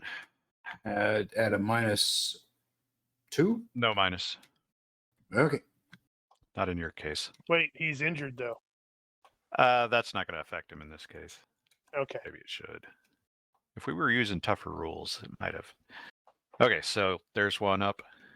Sir Randall, how is he going to contribute? He's going to dive into the I guess the I ocean and will swim back. try and keep everyone's spirits up. Do you have leadership? Oh, I don't know. I thought he did. What do you mean you think don't I know? do. He's your character. Yeah, I do. I have so many skills; it's hard to keep up with all of them. I know how that feels. How many assists can you have on the roll? We certainly won't get smashed across the rocks or blown to pieces, people. One per PC in this case. Yeah, so that's a -1. All right, So Claude. 0. How will Claude contribute? Do we have to use like a unique skill, or we can reuse? No, one? no, not in this case. Okay. Let's see. Just don't use a crappy skill, because if you fail, you might fall off of something. Well, all of Claude's good skills involve like combat and stuff and being sneaky. So, all right. So would you allow a climbing roll to climb up the rigging to keep a better like lookout and call out whether, kind of call out whether it looks like we're gaining or losing, distance or anything? That just would be kind of perception, if that's better. Perception is 1 point less. So Claude's climbing is 13, perception is 12. Seamanship is 11, so I suppose if you look at it from the standpoint of over that 30-minute period, you're having to climb a lot, then you're sort of doing an endurance-based climb. I could live with that. okay. I'll Up and be glad down, to up and do. down. Yeah, I'll be glad to do like up and down, and then hop down and go help do stuff. Mm-hmm. Ooh, barely. Yeah, even. You nearly That's fell out of one. the rigging. How Getting a will little getting a little winded. How will Spencer contribute? The only thing that I can really see there is seamanship. I mean, I suppose I guess I could go with perception to sort of be like, maybe if he's at the nose of the ship calling out, oh yeah, I'm gonna go left, I'm gonna go right because of dangerous shoals or whatnot. Well, Observation? seamanship is perfectly fine here if you want to use it. This is definitely a seamanship incident. All right, so looks like we're 2 up for the final roll, or 2 up additional. I kind of want to fail this. What a jerk. You should tell Sir Payne to keep talking then. He's doing a great job. Yeah, like stop trying to cheer me up. You're doing great. Keep talking. Randall should have used sex appeal instead of leadership. All right, so this is the contest. Yeah, this is the final chase roll. So, Hayden, ship handling. What's her final tally going to be? Plus plus 0, 2 plus right? 2. Why is it plus 2 plus 2? I know we got a plus 2, but I thought our ship handling was at minus 2 because of it's a ship. Wrong? This isn't that kind of control roll in this case. Well, I guess it does typically say that though, but that should apply to both. So We'll just stick with the rules as written there. Yeah, so it's plus 2 for us, plus 2 for the speed and all that, and then minus 2 for the handling. Is that right? Yeah, so total of plus 2. Plus 2. Wasn't the sea conditions pretty shitty as well? Not here. Yeah, that's why we're at plus 2 instead of plus 4. Yeah. Right, okay. It's the wind because you guys are having to beat into the wind. So overall plus 2. Yep. 18, 18, 18. Not like you're gonna suck at it or anything. Yeah, You like say I'm that, I'm he's really gonna borrow hoping for a Mel's bad dice. roll. He's gonna borrow Mel's dice. It's gonna be a mixture of Mel and Nosh's dice. Yep. Divide by 0. Did No, not or want not. that. Good God. Well, Of course, Daniel's gonna here's roll my a 3. pittance. Well, I am British, and it's almost tea time, so maybe I'm distracted and that we're having tea while doing this. All right. Well, given all their advantages in this case, they weren't able to get around quite fast enough to keep up with you that way. So, due to the fact that they're having to do a static maneuver to start with, you get the free range shift, and then you get 1 for the win. Looks like. Wait, no, yeah, that's by 5. So you have Now we're managed just to on get over distance. the We're not horizon. I think you must have No, snap to no. grid on. No, we You were do. on long. So we got the automatic one, and then you said it's 1 more shift, so that puts it as distant. Right? So we're not quite at beyond visual. Oh, I forgot that was even there. Let's run with it. Okay, well, so the truth is you guys have dipped below the horizon. You cannot see them, but they're still back there. So we they can see the may top of break their off masts pursuit. or something. No, you don't see any of the mast. At extreme, you were just seeing the tops. So you are officially over the horizon. That should be beyond visual. but it's not. It's distance. Yeah, BBR is different in this case. I'm totally arguing with the GM just for stupid reasons. Okay, so do we get another round of the chase where they actually have their they're no longer doing a static maneuver? Maybe you can catch up. They get one chance to try and close it. So All right, we'll do one more I round. want to see Sir Randall screw up again. All right, so let me review those totals. It's probably going to be the same. So +4 speed for you, -2 for the wind, -2 for the So +0 handling So we're currently at +0 then. without the assist. Yeah. Right. Yeah. Well, What are they at? They are going to be at +4 for speed, +2 for their better rigging, -2 for the wind, and any potential assists they might have on their end. So that So is they're currently at +4. Okay. Let's see. Hey, I have the poetry skill. I could try to knock out a quick poem that to help everybody. Do that. All right. I'm going to screw with you a little bit. So in this round, you have to actually get through the reefs. Shouldn't you be rolling for obstacles and stuff like that on the chess I'm table? just putting an obstacle in front of you. Like narrowing the passage, and There's no narrowing the passage on the ocean. there absolutely is. At any rate, you're about to narrow the passage because you got to go through the reefs. Huh. Okay. So,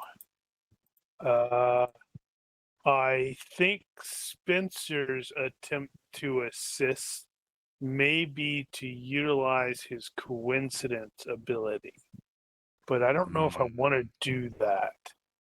No, I'll just stick with seamanship. Somebody could potentially use navigation here to read the charts and make sure you don't run into anything stupid. I certainly couldn't because, I got a 9 in navigation. Are we really reversing? I want to. Why? No, we're going to do a stunt. Oh, God. What kind of a stunt are you thinking of here?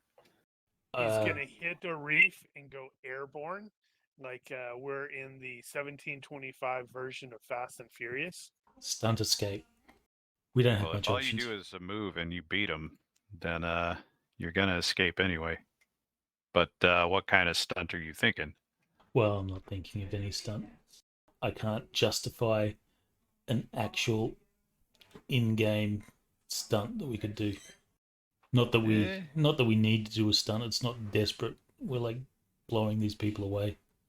Right. Okay. Well, I gave us a +1. So, what is Claude doing? We'll go backwards. So, considering there's nothing really to see at this point, Claude will stop climbing all over the place. Oh. There's plenty to see. The reefs are coming up, so they definitely need to look out. Oh, okay. So yeah, Claude will, but Claude doesn't have. I guess Claude could do like a general perception and climb up and look out and keep an eye out for reefs and try to yell down if we're getting too close. That's legit. Watch out for selkies.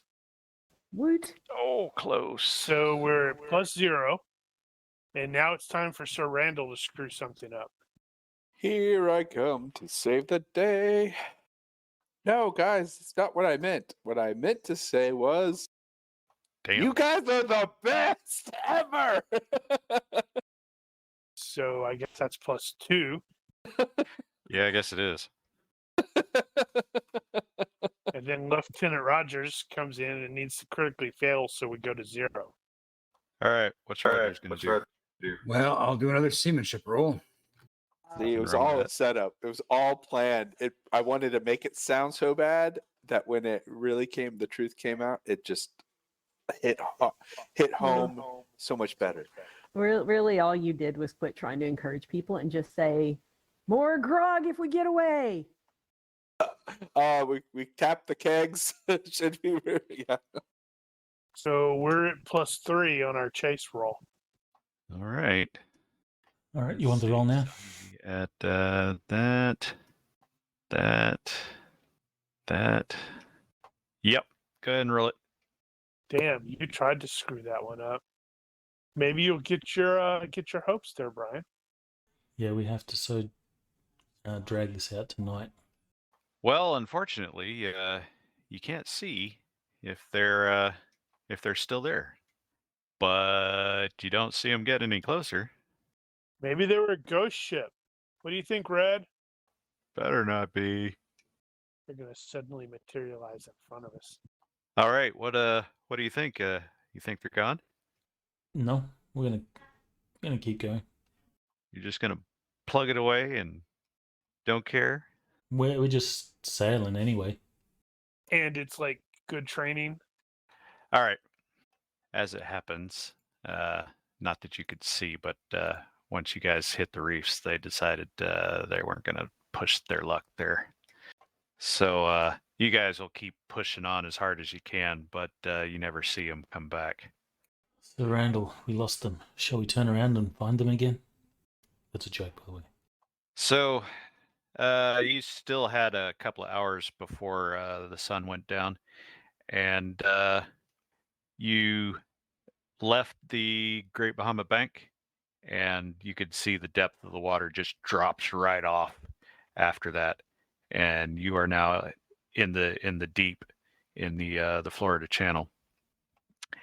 And you know when you hit it because that current hits, and whoever's on the helm at the time can feel it because you just hit the Gulf Stream and you're going the wrong way. But fortunately, the winds kind of turn around and give you a little assist. But you never see the sloop show back up, so you don't know what happened. I don't think they actually existed. I think it was all imaginary. It was mermaids or mermen. Shared illusion. They're called Selkies. I can tell you about them. You guys are somewhere around there, I suppose. And the evening will give over to the morning. So the super dangerous part of the shortcut is over then. Yep. That's disappointing. I was hoping we were going to wreck. Yeah, if the winds had actually been a little more favorable, you could have gotten through that a lot faster. But you guys decided to push it, so... Well, next time, Dr. Spencer, to enlighten you, I'll do it blindfolded. All right, and next day. Ta-da! Where are we? Need to Let's drive start faster. with Accelerator. start with the navigation roll. We got +2 for equipment, -2 because you are once again going to end up beating into the wind. More on that later. And -1 for the clouds, so it's kind of hard to see the sun. And you have a strong opposing current at this point for another -1. So that's a total of -2 to the navigation roll. Who wants to make this roll? Hayden's teaching people. Training. It's going to be a good day for training because you got a lot to go over with the current and all that. Claude did comment that probably should have paid more attention than navigation class. What's the default for navigation? No. That's what Claude would be running at. How are we doing that last time? I think it's -5. IQ -5. I don't think you actually have to roll teaching if it's 12 or above. This is going to be great. So -5? That's what it looks like. Yeah, I'm because trying to remember if I've got a just... 14 IQ and I don't have any points in Nav C, and I got a 9. So I think Hayden was assisting or something. Wow, that's not that bad. Not too bad. No. I mean, it's not a success. Well, no. But Hayden's supervising, so he'll watch people do the navigation, and if they screw up, he's going to say, no, this is the course that we should have done. Well, Claude learned some stuff. He's just giving people the opportunity to roll a success. I just saw her mods. All right, is Hayden going to make his own roll? Yes. All right, what did we end up with? -2? Yeah. Oh, wow, yeah. So she actually failed by 4 because it would have been worse. -7. Okay, so that's 4 up then. We'll call Claude's failed assist. Yeah. So 3 up. All right, that's navigation control for -1 for the chop and -2 for the ship's handling and -1 because you guys are still short-handed because some people are on light duty. That is a total of -4 to the control roll. Rogers, I have have faith at that you. Lieutenant Rogers can make that roll. All righty. What roll am I making? Sorry. -4. What Seamanship. skill? Sorry. Seamanship. Or ship handling. -4. Well, all right. Better than -6. Mm-hmm. Or not. Gonna be one of those days. All right. So we are 2 up at this point. And the lookout roll.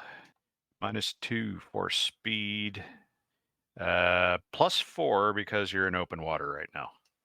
So total +2. Groovy. And this is perception with seamanship, which is basically the same. So I'm just going to roll it. 4 up. That's total of 6 up. For 6%. Applying the bonus. All right. Nice. Never minding the difficulties here. That's how did you do for this day? So that's this is day 3. Is that right? Oh, I'm looking at the damn total. Yeah. Okay. Quite a bit less. Anyway, we'll hit that in a second here. All right. So that's that. So you guys did a little better than you were going to. We'll end up logging a little over 100 miles today. And that is because so moderate winds from the west today peter out to practically nothing around midday. In fact, everybody was starting to freak out a little bit because you're starting to think you're about to be becalmed in the middle of the Florida Channel with the reverse conveyor belt. But a little after midday, the wind started to pick back up and shift around to the southeast, which was a little bit better. Otherwise, it was a little cloudy all day and drizzly. So it's also been a bit coolish. It was warming. It's warmed up a little bit, but when I say cool for the Caribbean, we're talking like the lower to mid 60s. Man, that sounds awesome. So, like, you kind of want a jacket. What's that in non-freedom units?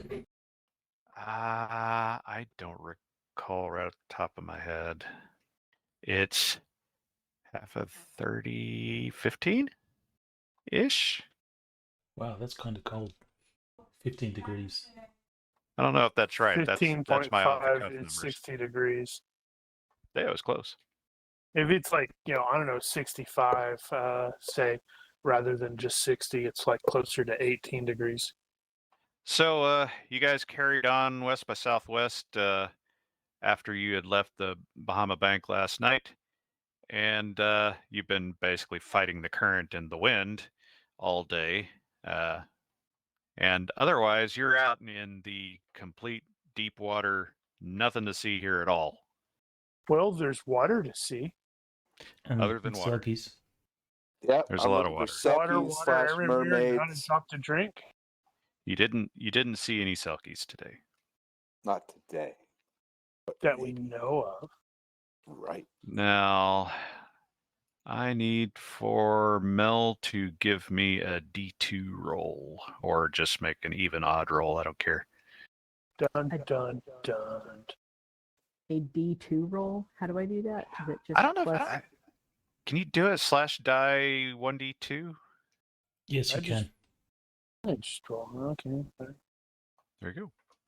All right, and I need you to make an IQ -6 roll. Now she's going to have, ha ha ha ha ha ha again. Or why? Yeah, I'll tell you about what that is eventually. All right.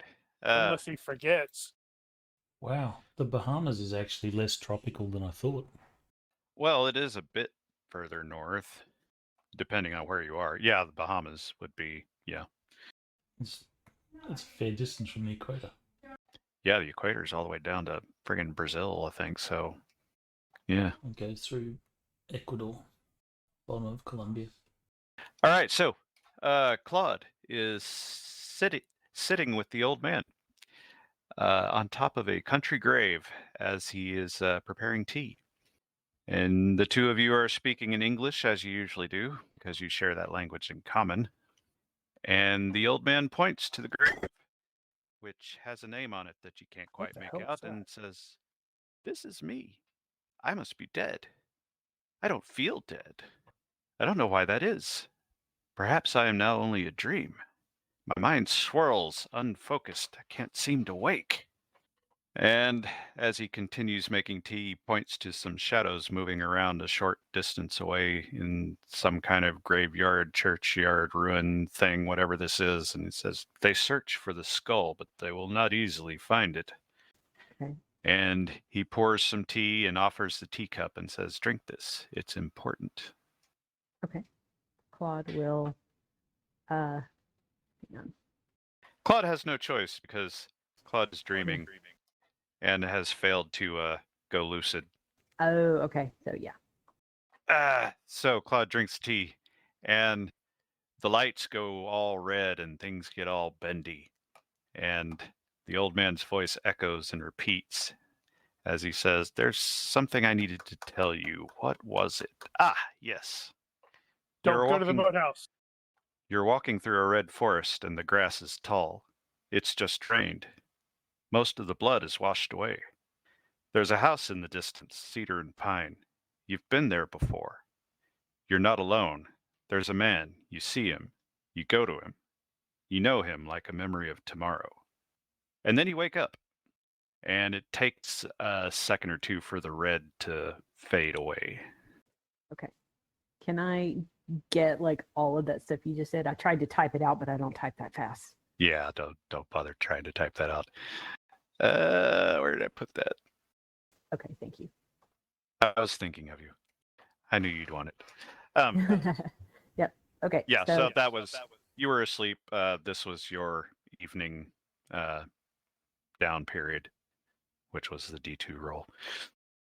Okay, so Claude will basically like sit straight up in the little cubby hole and rub his eyes and hop out of the bunk and immediately make a beeline for Sir Randall. What shift is he on? Let's see. Sir Randall is on the other shift, which means he's working right now. So he's awake. Okay. Claude will run up. Sir Randall, Sir Randall, Sir Randall. It's important. Yes. Claude will. There's a donkey behind you. Oh, look, mermaid. Mermaid! I knew it! Oh, it'd be so tempting to do that to him. Hang on. All you'd have to do is get somebody to dress up and then pop around a corner at him. And then he shoots them. Oh, well. That would be funny.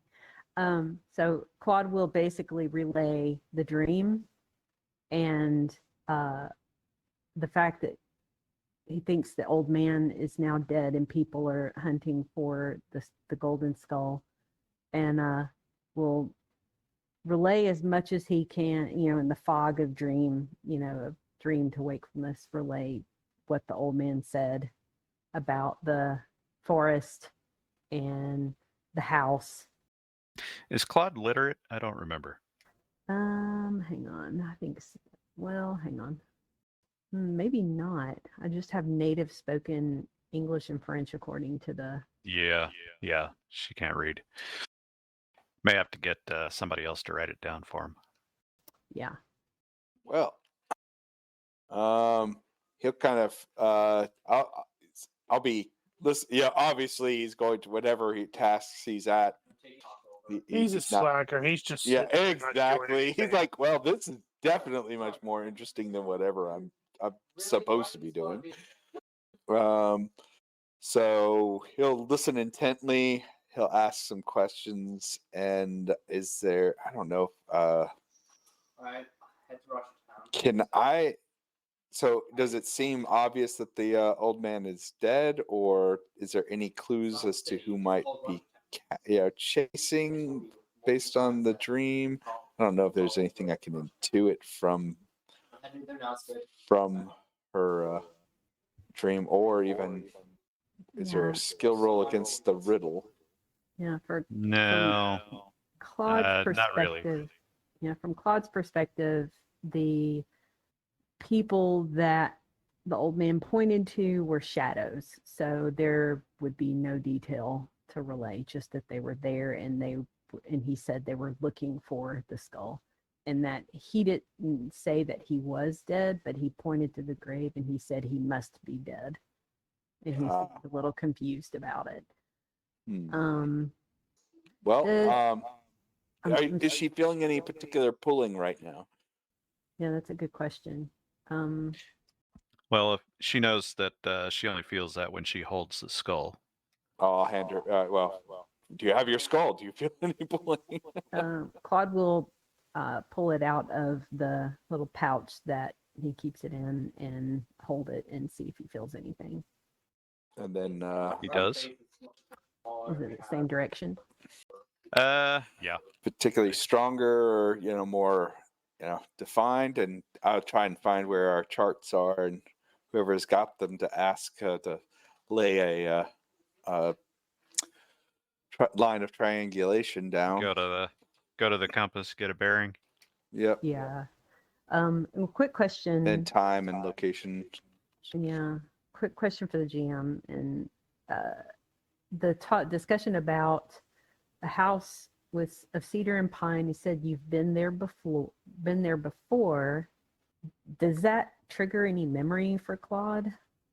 No, it doesn't. Claude was seeing some weird imagery, trees and red things, and it was not very clear. But no, none of it seemed familiar at the time. Okay. So mission accomplished, successfully distracted Sir Randall from his tasks. A welcome distraction, considering what I was probably doing was mindless and probably not too not urgent, important. There you go.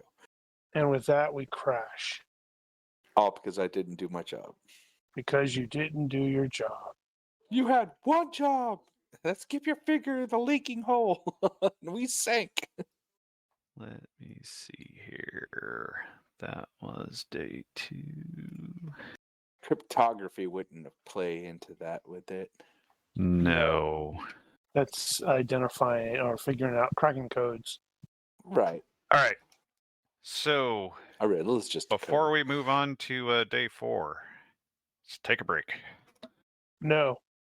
Yes. Because I need to process something. Man, it takes us too long to get here. You need to make the boat go faster. Okay, we're back.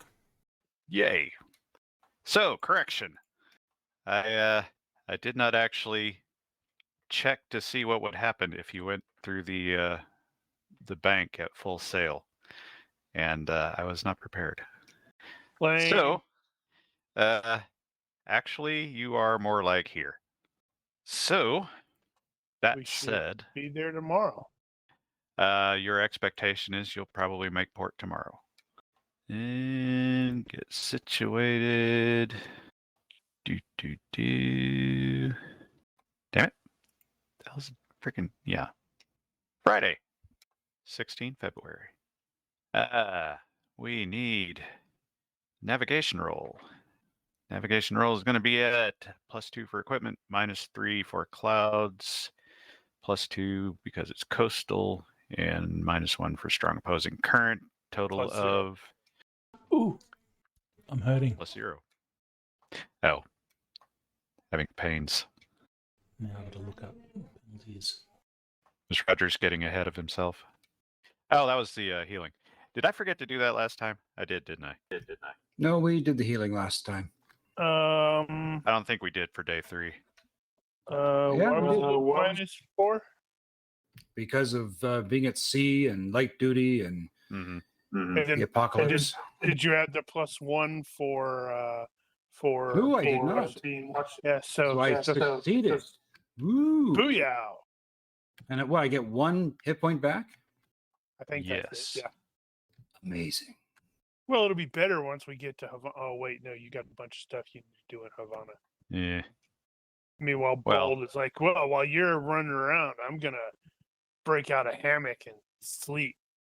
He won't be in a rocking boat at that point, though. So yeah, navigation roll from Hayden. Since and- Hayden is suffering some chronic pain and he's coughing, he's going to say, Mr. Rogers, would you care to take the helm on this one? I'm feeling a little under the weather. I think I'll stay in my bunk. Well, that means he's going to have to stay up through his shift. No, make Randall do it instead. Ooh, that'd be funny. I want Randall to crash us. What? Well, now he doesn't have to stay up the whole shift. He just has to do the nav.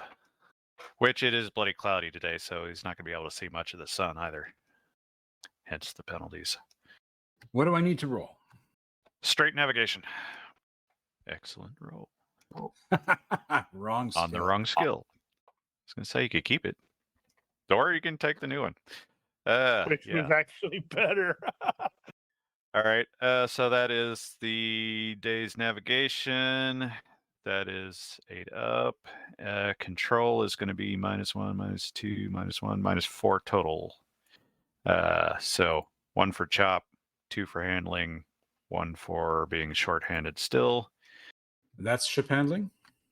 And that will be Or the control seamanship, roll. whichever's- Yeah, whichever's seamanship, better. ship handling. -4. Give us the Improved ramming somewhat. speed roll. Damn. Oh, hey, look at that. Damn. That's all Lieutenant Rogers needed. Is he just needed Captain Hayden to stop, hogging all the good rolls. Uh-huh. And lookout roll is gonna be -2 for speed. Overcast, does that apply as well? Nah, not in this case. You're just looking for obstructions. Roger. And this is still deep water. And you're good. So that is going to be a total of, you're going to max it out. We as hit if the you gas. needed it. So that is going to be that and that and that. All right. That's weird. Ew. I did a stupid. You shouldn't do that. We're going to pretend that didn't happen. Yeah. What does that mean here? So that is still going to be... Okay, we'll just, we'll stick with that. All right. That is the rolls. That's the effects of the rolls. And you guys got... Where'd it go? Okay. Today it has been cool and cloudy and raining / drizzling all bloody day. Fine English weather with fresh breeze from exactly the wrong direction and still fighting the current a little bit, although it has eased up. Your course is west by southwest in open water up until sunup, when you can very clearly see the ridges of the Cuban mountains, and you know that you are nearing the end of your journey. And ahead, after sunup, you see the lighthouse in the distance from a fort up on a hill. You expect that is probably Havana itself. And let me make sure I'm not missing anything. I did miss something. Damn it, I should have thought about that. Too late now. Okay, well, as you guys are getting situated in the morning, the it's clearly getting close to port, so you're making ready for landfall. And Mr. Bold reports that we're taking on a little more water than expected, and starts poking around looking for wherever the leak is. And given that you're so close to landfall, he will wait until you guys stop before he starts hammering on things. So it's not going to be like Probably the not an opening of emergency. Pirates of the Caribbean, where we arrive in port. No, not quite like that. Still the best character introduction in a long time. And with that, we are basically at the end of the journey. So, at this point, we shortened the trip a little bit, Ship sinks and everybody dies. which means the total hours is going to be 82.6. Damn it. Stupid thing. 82.6. So, you are going to pick up 3 long-term sanity points, and several of you are going to buffer that. That means Nope, that I failed my roll. Hayden is not going to take any. Payne is not going to take any. Rogers is not going to take any. Since I failed, do I take more than? You do not. If you had critically failed, you would take more. Gotcha. Just against seamanship? No, you've already made that roll. Okay. Okay, so current sanity level long-term sanity level would be 3, right?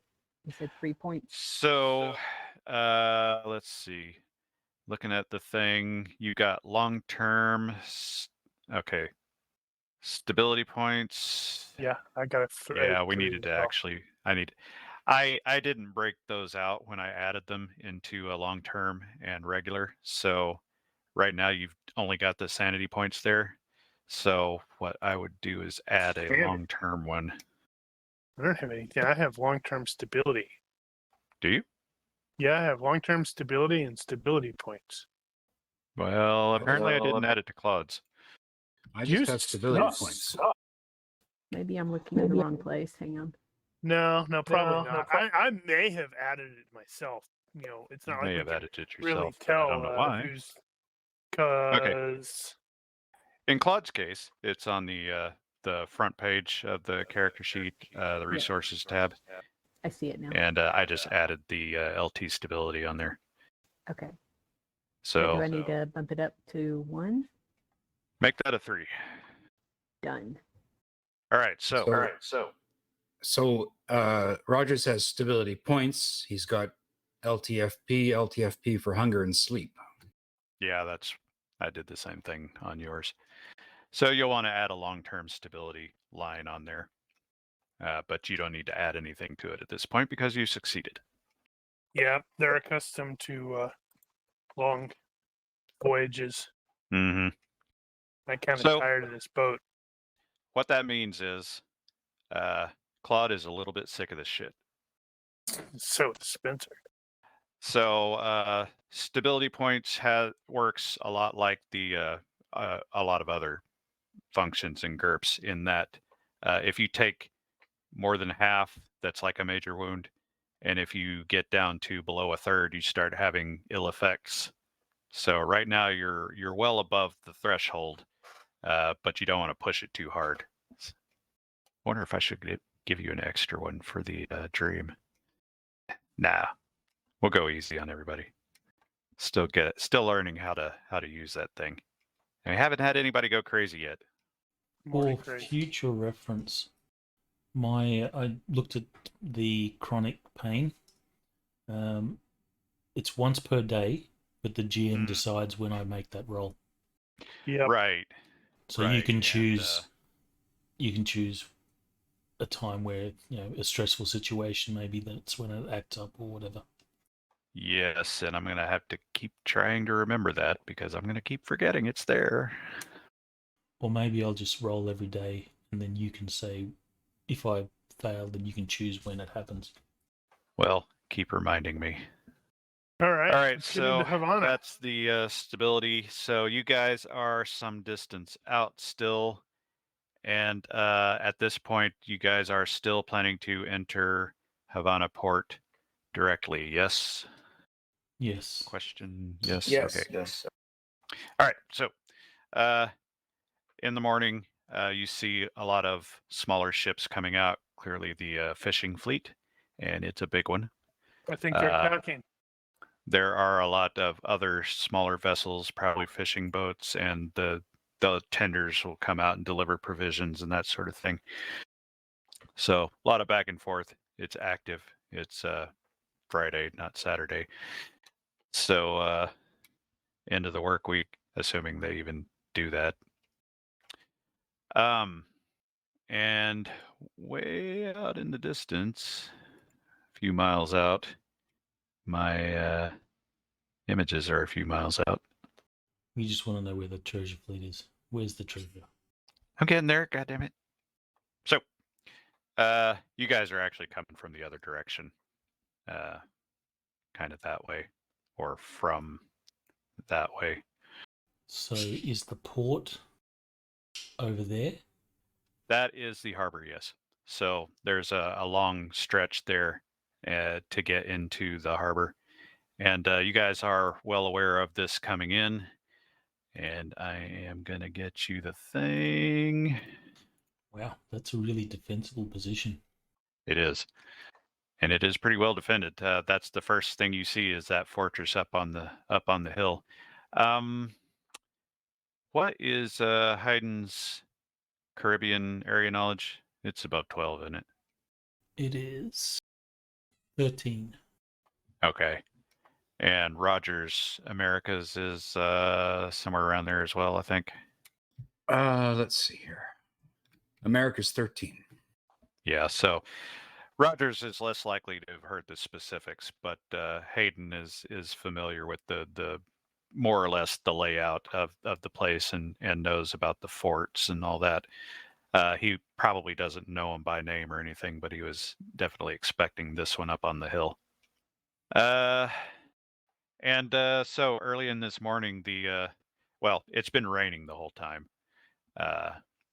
Overnight started, and it's just been kind of off and on, a little bit here and there. The winds are coming from the west, so you're figuring it's probably going to be okay for getting into the port.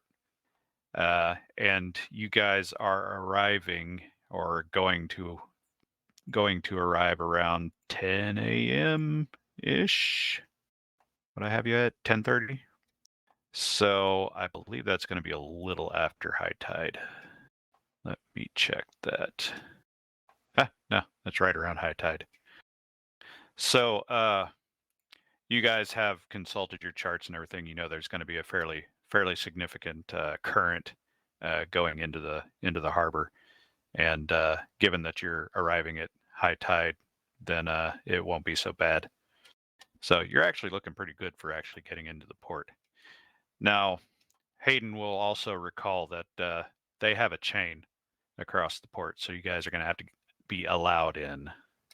The actual entrance itself is about 600 feet wide, so not too bad.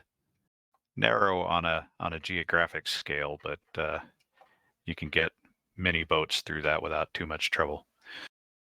All right, so how do we go about getting permission? Well, first, you guys are a few miles out from port. When I refer back to earlier rolls, which are a little farther back than I would have liked. Okay, that was that. So you guys did that. That means, so you are approaching port, a few miles out, and whoever is on, we'll say Claude is on lookout duty at that point, and Claude is probably getting tired of calling out sail at this point because of all the fishing boats. But there is one in particular. It looks to be a schooner of some kind, and it seems kind of familiar. Claude squints. Oh, short attention. I thought that was a perception. Nope. Oh boy. Cannons! So Claude is very familiar with that boat, and you are looking at the stern of that boat as it heads off to the west. So they're leaving port. They are leaving. Actually, it's more like Oh. northwest in this case because they're having to beat against the wind. Claude will look down and see who's on deck that he can yell at. Who would be on deck? Well, everybody's going to be on deck at this point. You guys are pulling in. Captain, Captain! And Claude will point off. What is it, Mr. LaCroix? Claude will point off in that direction and La Dame Blanche, heading west. Pull out the spyglass and get a good look. It is indeed. Says Wahaha. Randall have a obsession? no. No. Then he doesn't feel compelled to go after it. Yes, I do, but it's fame and fortune. Ah, well, that's different. That doesn't require immediate action. Sir Randall, shall we continue ahead? Yeah. Continue to port. We'll catch up. We'll most You guys make surely pretty damn catch. good We'll time. we'll surely still. He may have the a lead in the chase, but we are much smarter and more wily than he. As Hayden collapses his spyglass, he'll say, "We'll catch her. We'll catch her easily." I have all faith in you, sir, Captain. All faith. Occurs to me. Yes, they just left on a Friday, didn't they? Oh, that's bad luck. Oops. So you guys are a couple of miles out at that point, getting closer, and among the tenders going out to the fishing boats and stuff, you start to see some smaller boats heading out more in your direction. And your first thought is probably harbor pilots looking for work. So the question to be answered here is, will you employ a harbor pilot? Probably a good idea. Is this particular port known to be difficult? It is not. It is a really deep port, and it's got a nice long entry, but it's well guarded. But no, and you got charts of this particular one, so you know pretty much what to expect. You don't have to have a pilot. So as they approach the boat, we'll just wave them off. All right. And you continue to close the distance, and at about 1 mile, and you can clearly see into the harbor entrance at this point, you can see the chain hung up between the two forts there at the mouth. And there's another boat coming, and this one looks like it is not a pilot. In fact, this has a more of an official flag on it. Who owns Havana? This is Spanish. Here comes customs. Here comes customs. And they will indeed pull that boat up to yours, and with one of those speaking cones, yell out to Altalo. I know Spencer speaks Spanish. Does anybody else, or is he going to Randall serve speaks Spanish. Does he? Yeah, because I figured Spencer's automatically going to fall into the translator role. Yep, I speak it accented. I forgot Payne spoke Spanish. Divino speaks Italian, which, given the rules that we're using, is Spanish broken. Yeah, Or he speaks Venetian. whatever. He's like Italian. one level down. It's close enough to Italian. It's considered Italian in this case. Yeah, he So he speaks can kind of Venetian, make it not work. Italian, because Spencer has that as well. So yeah, they are in fact speaking Spanish and ordering you to stop and allow them to board. Pass that on. We shall comply. Comply. See, So Are we ready with our what is it? Bribe or that's what's needed to get us past these dudes. And so the way we have been doing this, and it's been a while, so I'll again remind you, is that you guys had been using the plot points for handling the bribes instead of actually figuring that out. And I never did actually. No, that's right. I put it on the party sheet, didn't I? No, I didn't. Well, I see I have a personal prep plot point in my resources, but I think Yeah, that's that's personal. just to do with medical crap. I thought you did put It was on the party logistics, sheet. I think. Yes. Yeah. Right. Yeah, you guys only ended up with like one, I think. Okay. Well, that's what I have you down for. Yeah, I think the planning didn't go as well as it had before. Okay, so you got one plot point that you can use to waive off the bribery in this case. Otherwise, you can do that the hard way. At any rate, the customs official and a couple of assistants are going to pull up and ask permission to board and then start rummaging about. Right. So we'll probably want to use that planning plot point so they don't rummage about. Don't want strange people rummaging about. Is the party officially using that plot point to prevent the rummaging about? What's the political situation between the Spanish and English? Cold War. Then we'll probably use it. We should. So be it. You have no planning plot points left, but that's okay because you're at the end of the journey. At least this part, anyway. We totally planned for it. Indeed. Yep. All right, so customs official comes aboard. You guys were expecting to have to pay for some looseness, and your payment is accepted without any fuss. In fact, kind of less fuss than you were really expecting. This guy does this a lot, apparently. And once that's done, he goes over. So he's actually. So you guys present your papers. You have clearance papers from Harbor Island, and he'll note that.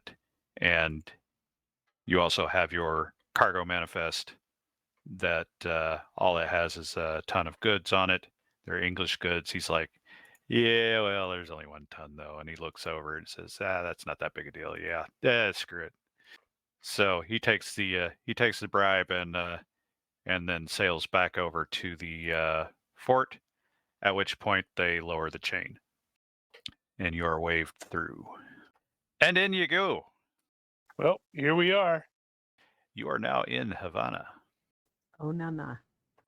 And so as you are, if you're looking at the map here, so you guys make your way down the entry, and over here is another one of the forts.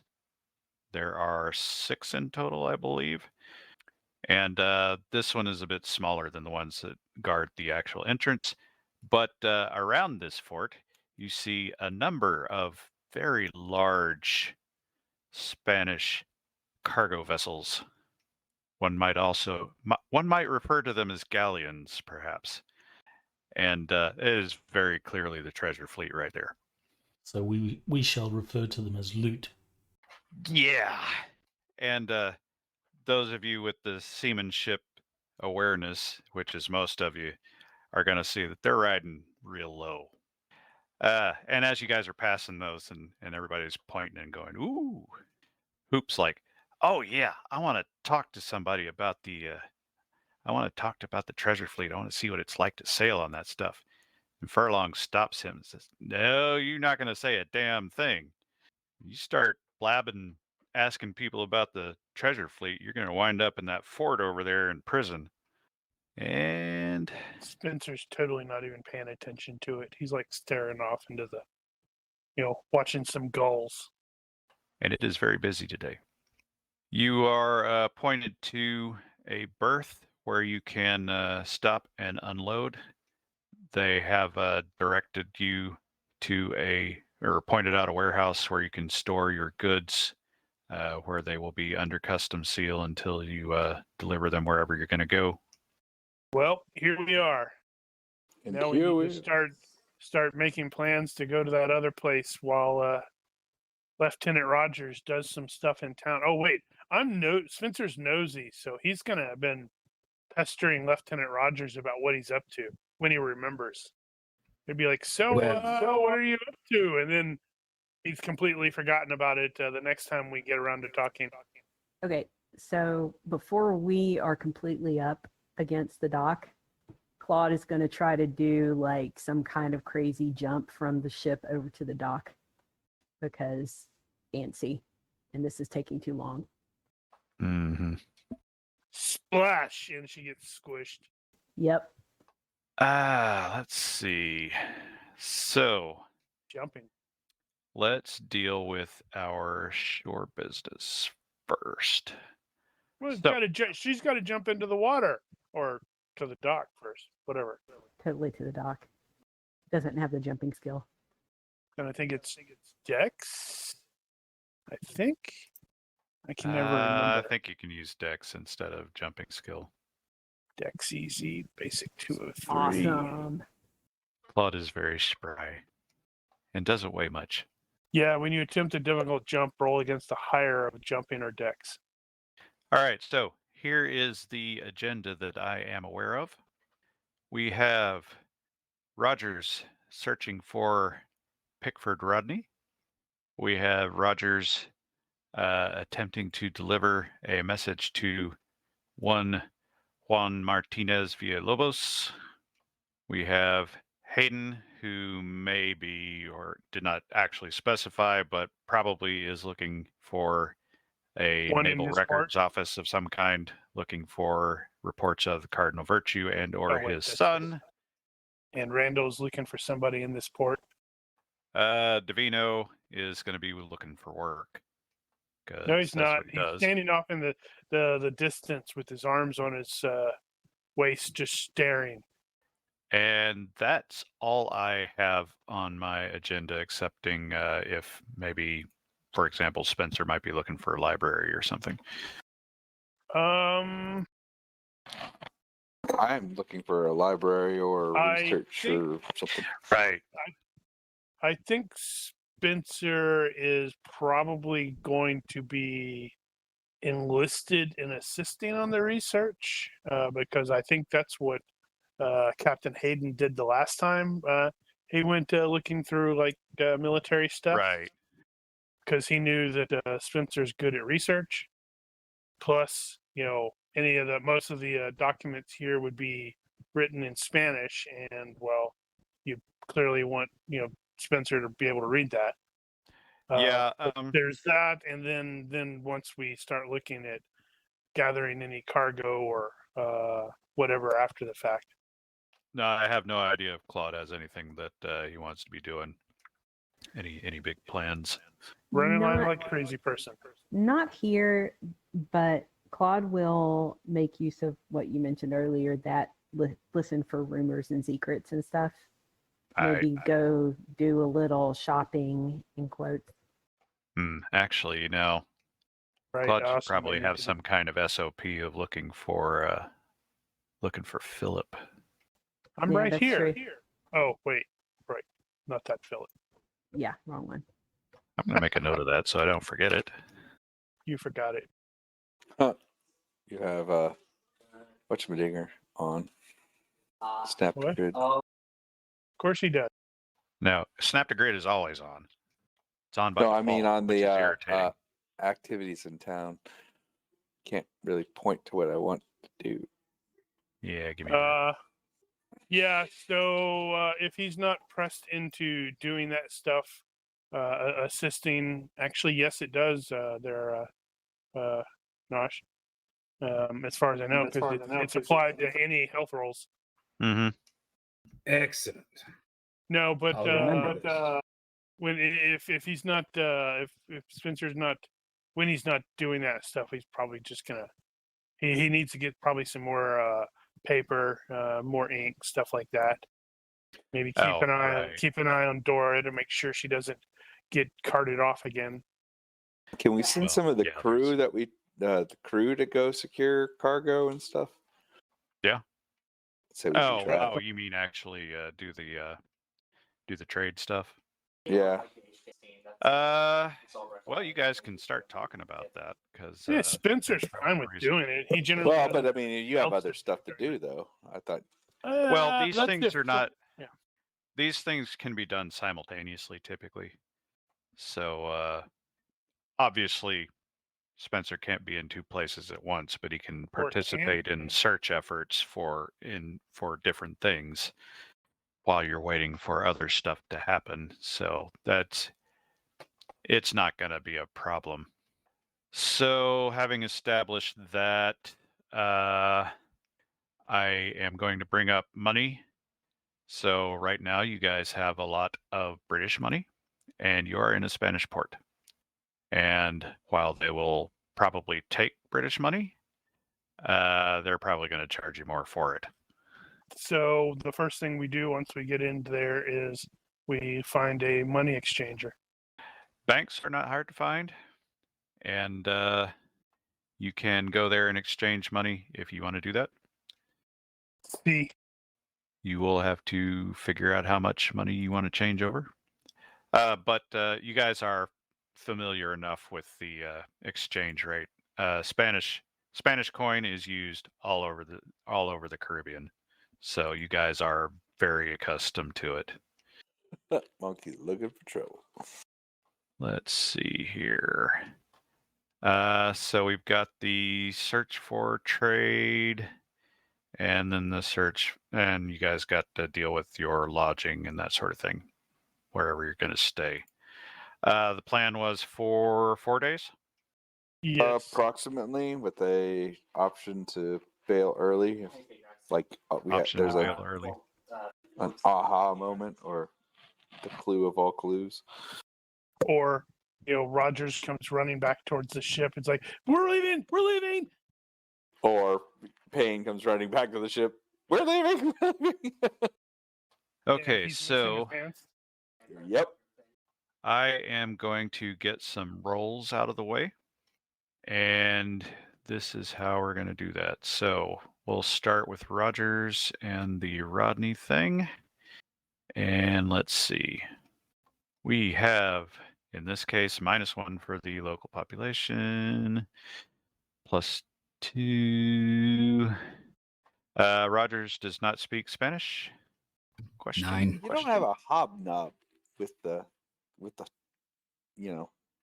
Okay, so me being nosy, that may be something that Spencer may immediately do, is volunteer to assist Lieutenant Rogers because he's nosy.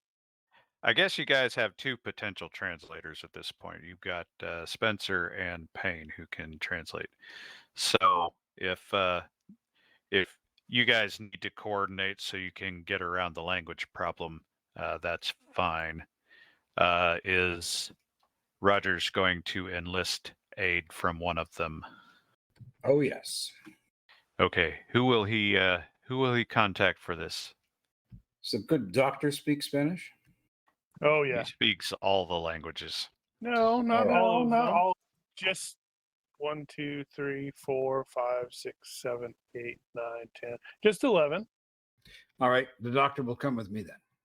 Very good. Okay. Come along, Dora. Then so that's going to be that, and that. And so the skill you are going to use, the trait you're going to roll for finding somebody in town is going to be either IQ or a particular skill if you think it applies to this particular character. And in this case, you don't really know Rodney very well at all.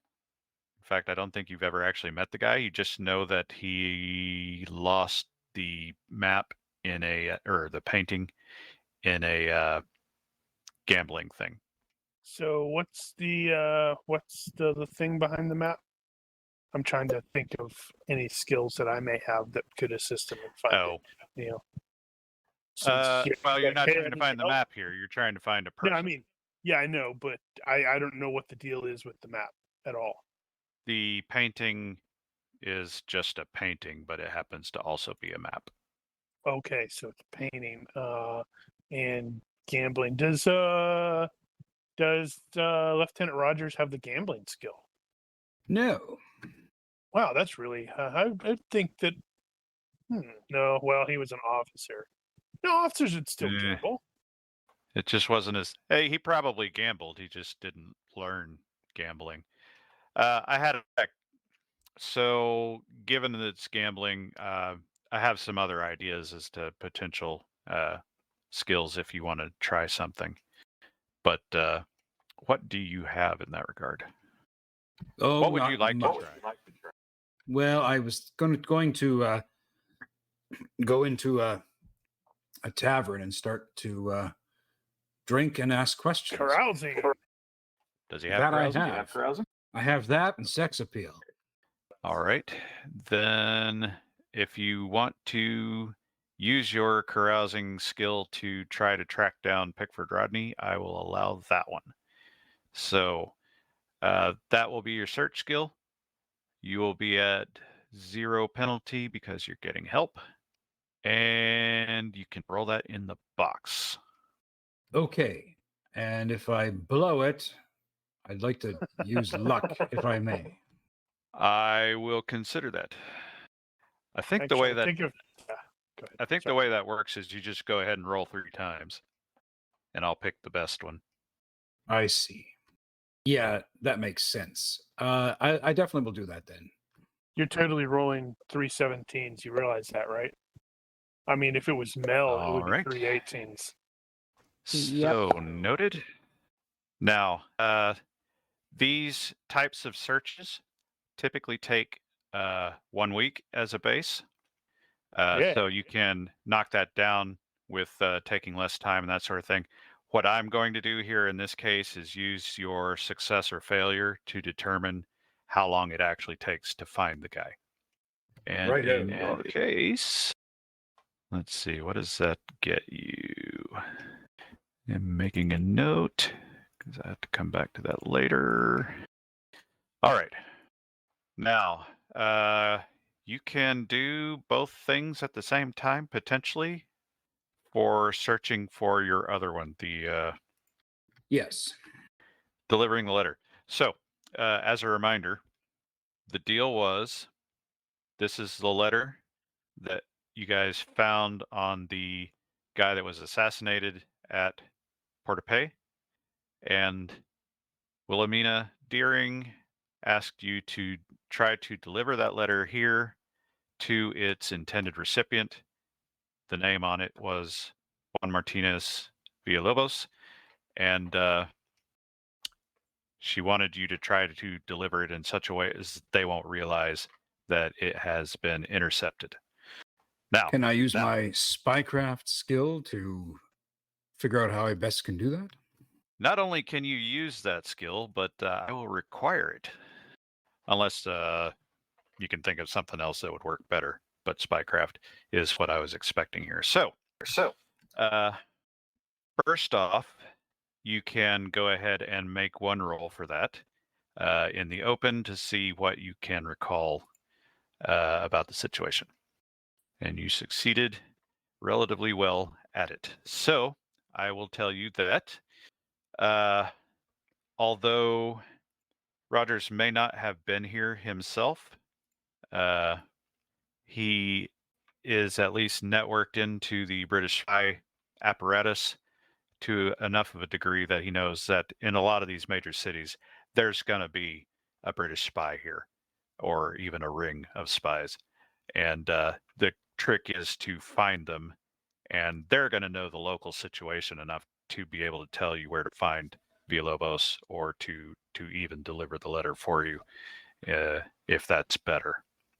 And that said, let me gather my thoughts here real quick. So, sorry. So at this point, he has to actually locate the spy ring. So this one will be spycraft again.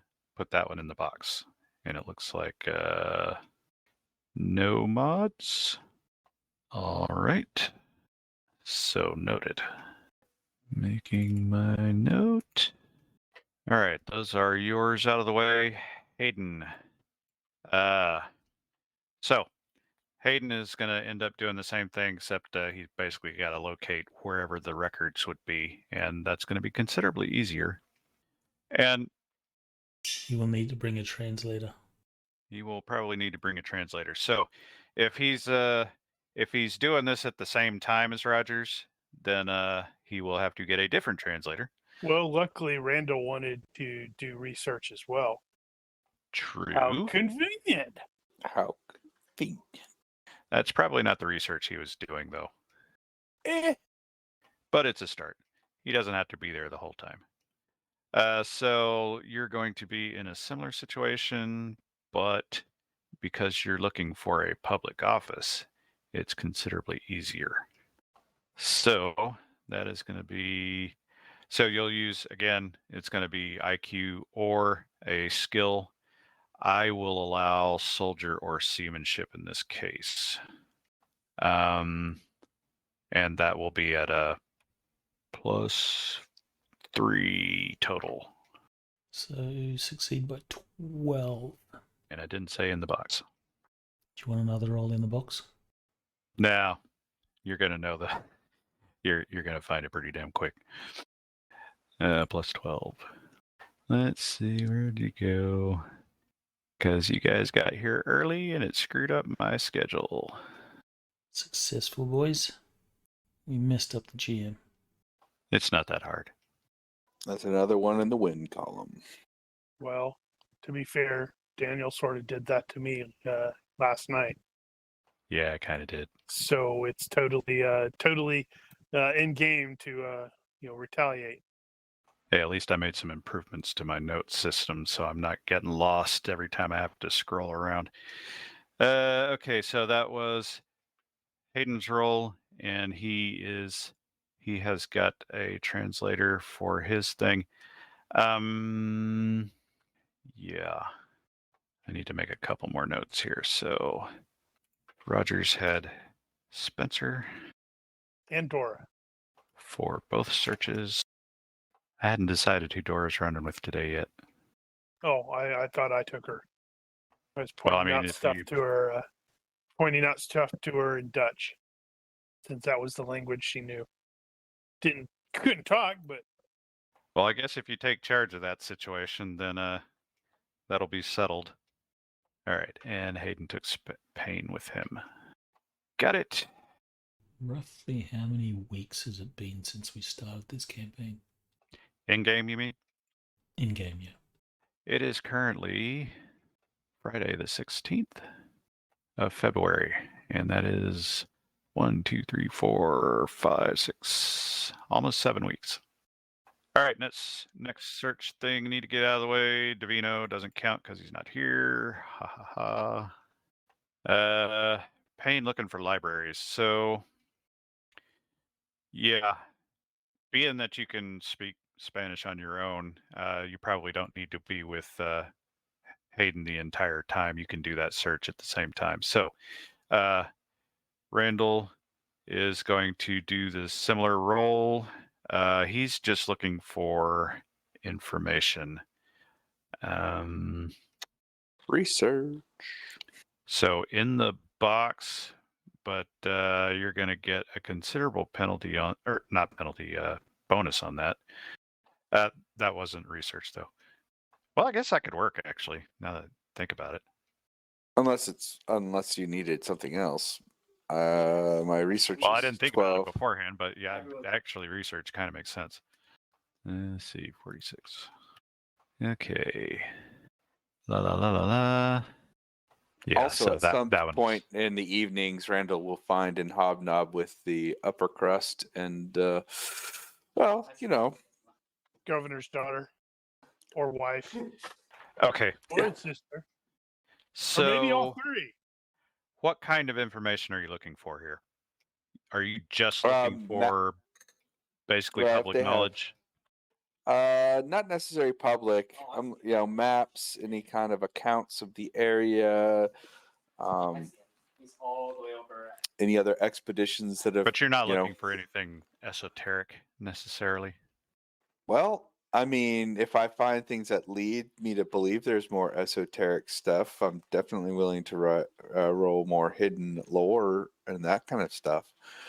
Okay. Well, you could roll that against hidden lore if you're doing that specifically. What was your skill level in that?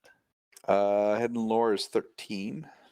So why don't I just apply that roll to hidden lore instead and say you are looking for esoteric knowledge? Yeah, because I want to find out everything I can about the area that I'm expecting to have to search in. Right. And if you fail on that, I'll sort of let you fail up and at least find some basic information if not that. So that means you rolled 94. Well, I like how he said I failed up, so No, he said Maybe. if you fail, you would fail up. oh. All right, so that's got your roll, and I'll sort that out. And I'll go ahead and get an IQ roll in the box for Claude for poking around and looking for Philip, unless Claude's going to enlist help in that. Claude doesn't speak Claude has like minimal Spanish, I seem to recall. According to the cheat, Claude has no Spanish. Should be a perk on there, I think. Minimal Spanish, unless you got rid of that. Yep, Spanish minimal. I see it now. Thank you. Basically, she knows all the bad words. Yes. All right. So I'll note that. What was that again? That was that. Okay, and those are those. All right, and to get this part out of the way, merchant. So, given that you guys are planning on staying for 4 days, the merchant stuff takes 2 days typically. So you can either do it at the same time and spread it out and get the extra time bonus on that, or you can do it later. Probably if we could get the dudes, get our team, our crewmates to be doing that. That way we can focus on the other things, and if we can leave earlier, we can leave earlier. Well, now if you put them to work, they're not resting. Well, not every one of them needs to rest, right? Everybody needs to rest. You guys need to rest. If you guys don't take some time off as well, you guys are gonna build up those sanity We points got real nothing quick. to do on a boat most of the time. Yeah, that makes it worse. Oh, and that's why I'm gonna go hobnob with the socialites in the evening. Anyway, so right now you don't know who among the crew has the merchant skill in order to be able to take over that task. Yeah, Now, I'd if probably Payne end up doesn't want trying to do it. If Payne doesn't want to do it himself, he can leave it to Spencer. That's fine. Spencer can get his own help. And if you guys want to start working with the crew in order to get them to take care of that for you, then we can start figuring that out, which I'm perfectly fine with. We can also resort to taking tens on those and just hand waving a lot of the back and forth if you guys want to do that. But we'll discuss that offline. At this point, whoever is going to make the merchant rolls, Yep. will deal with that. So we've got cargo, we've got speculative cargo, and we've got passengers. The freight is going to be crap. How much time you got, Nosh? Oh, about 15 minutes. Crap. Okay, well this part's gonna have to wait. Yeah, you can focus on him, and we can do the merchant stuff We will offline. apparently do that next time. Or we can do it offline. Depends on the specifics. Let me find that point. So, given that by the end of the day, by the end of the day-ish, Rogers is going to hear, after he's been poking around, through the bars and stuff, that there have been some people here and there who say that they have heard the name Rodney Pickford, Rodney something like that. Yeah, and he has been seen in the gambling houses and that sort of thing, or at least he had been until maybe a month ago or so. And at least one person has said that they saw him being arrested. Oh, Okay. And anybody here will tell you that if somebody's been put in prison, they are going to be taken to Del Morro, which is the fort on the hill at the mouth of at the entry of the harbor. Okay. how do you get the information from him now? So you're just gonna go straight out there, or wait till later? Anything about the wolf character? Wolf. Oh, right. You were translating. I wasn't expecting you to translate. Let me see. At this point in the process, you hadn't heard back on that one yet. You've been in the process of going to all these taverns, and you're basically asking two questions. You're asking about Pifker Rodney, and you're asking about your spy stuff in ways that isn't obvious, hopefully. And you haven't got any hits on the spy stuff yet, but you did get the hits on Rodney. Did I pick up any intel on Killer Kane? No, but that's an interesting question if you want to add that to the list of things you're looking for. Yeah, just curious. I think at this point I would rather see if I couldn't use my spycraft to better understand how one could get into that prison to talk to a prisoner. Well, You could get arrested. you could get arrested, or you could just go bribe a guard to let you go in there and talk to somebody. Right. I think you should go for the arrested angle. That sounds far more entertaining than, hey, I would like to bribe you to let me in. Or you could get Hayden to go with you, and he could throw his rank around, and maybe that would work. And then the next scene has both of them in a cell together going, well, that didn't work. Or you could get Claude to break him out. Or here you go. You could have Sir Randall sleep his way through the guards. Well, wait. Or I think could- Roger's more likely to do that. So I will fail. I will fail forward. I will make my way towards the prison, and then I'll see a body house and go, I've got a day, and I'll go into the body house, the bordello. The brothel. All right. So there's a bit of a delay in that case. Oh, So right. He'll go in the Dora next there. day. He'll go in the next day to the castle. And also, I was thinking we could probably do the merchanting while doing the assisting him. That might be part of his tradecraft, where he's like, yeah, I'll conceal this while assisting Dr. Spencer with the merchanting. So, do I have it correct then that so he'll go tomorrow, go in the morning? How's he going to handle that? Rogers will definitely wait until about mid-morning and then head out, or maybe early morning. Okay. Depends on when he gets kicked out of the brothel. Is he going to get help? Oh, no. This is something Rogers can handle. Rogers can handle almost anything.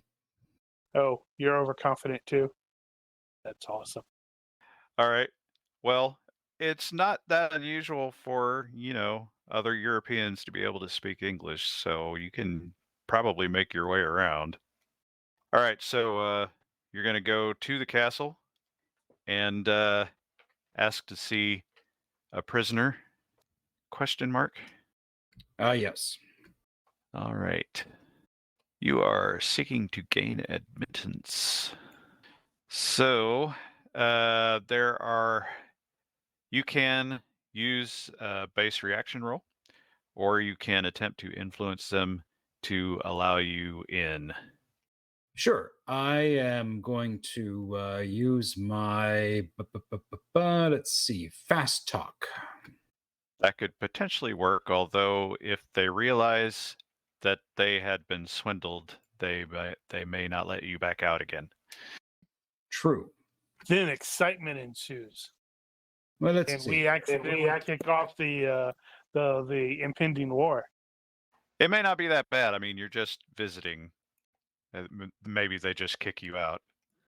I Maybe they will. thought we were the same cell. Maybe I'll fast talk and drop a bit of coin to seal the deal. Well, bribery is going to be a little different, but let's. Oh, I'm sure they're not paid well. Nobody in this area is paid well except filthy nobles. All right, so you're going to blather your way past to be allowed in. What kind of angle are you talking there? I need to. Let's see. What angle could I use? Maybe he owes you money.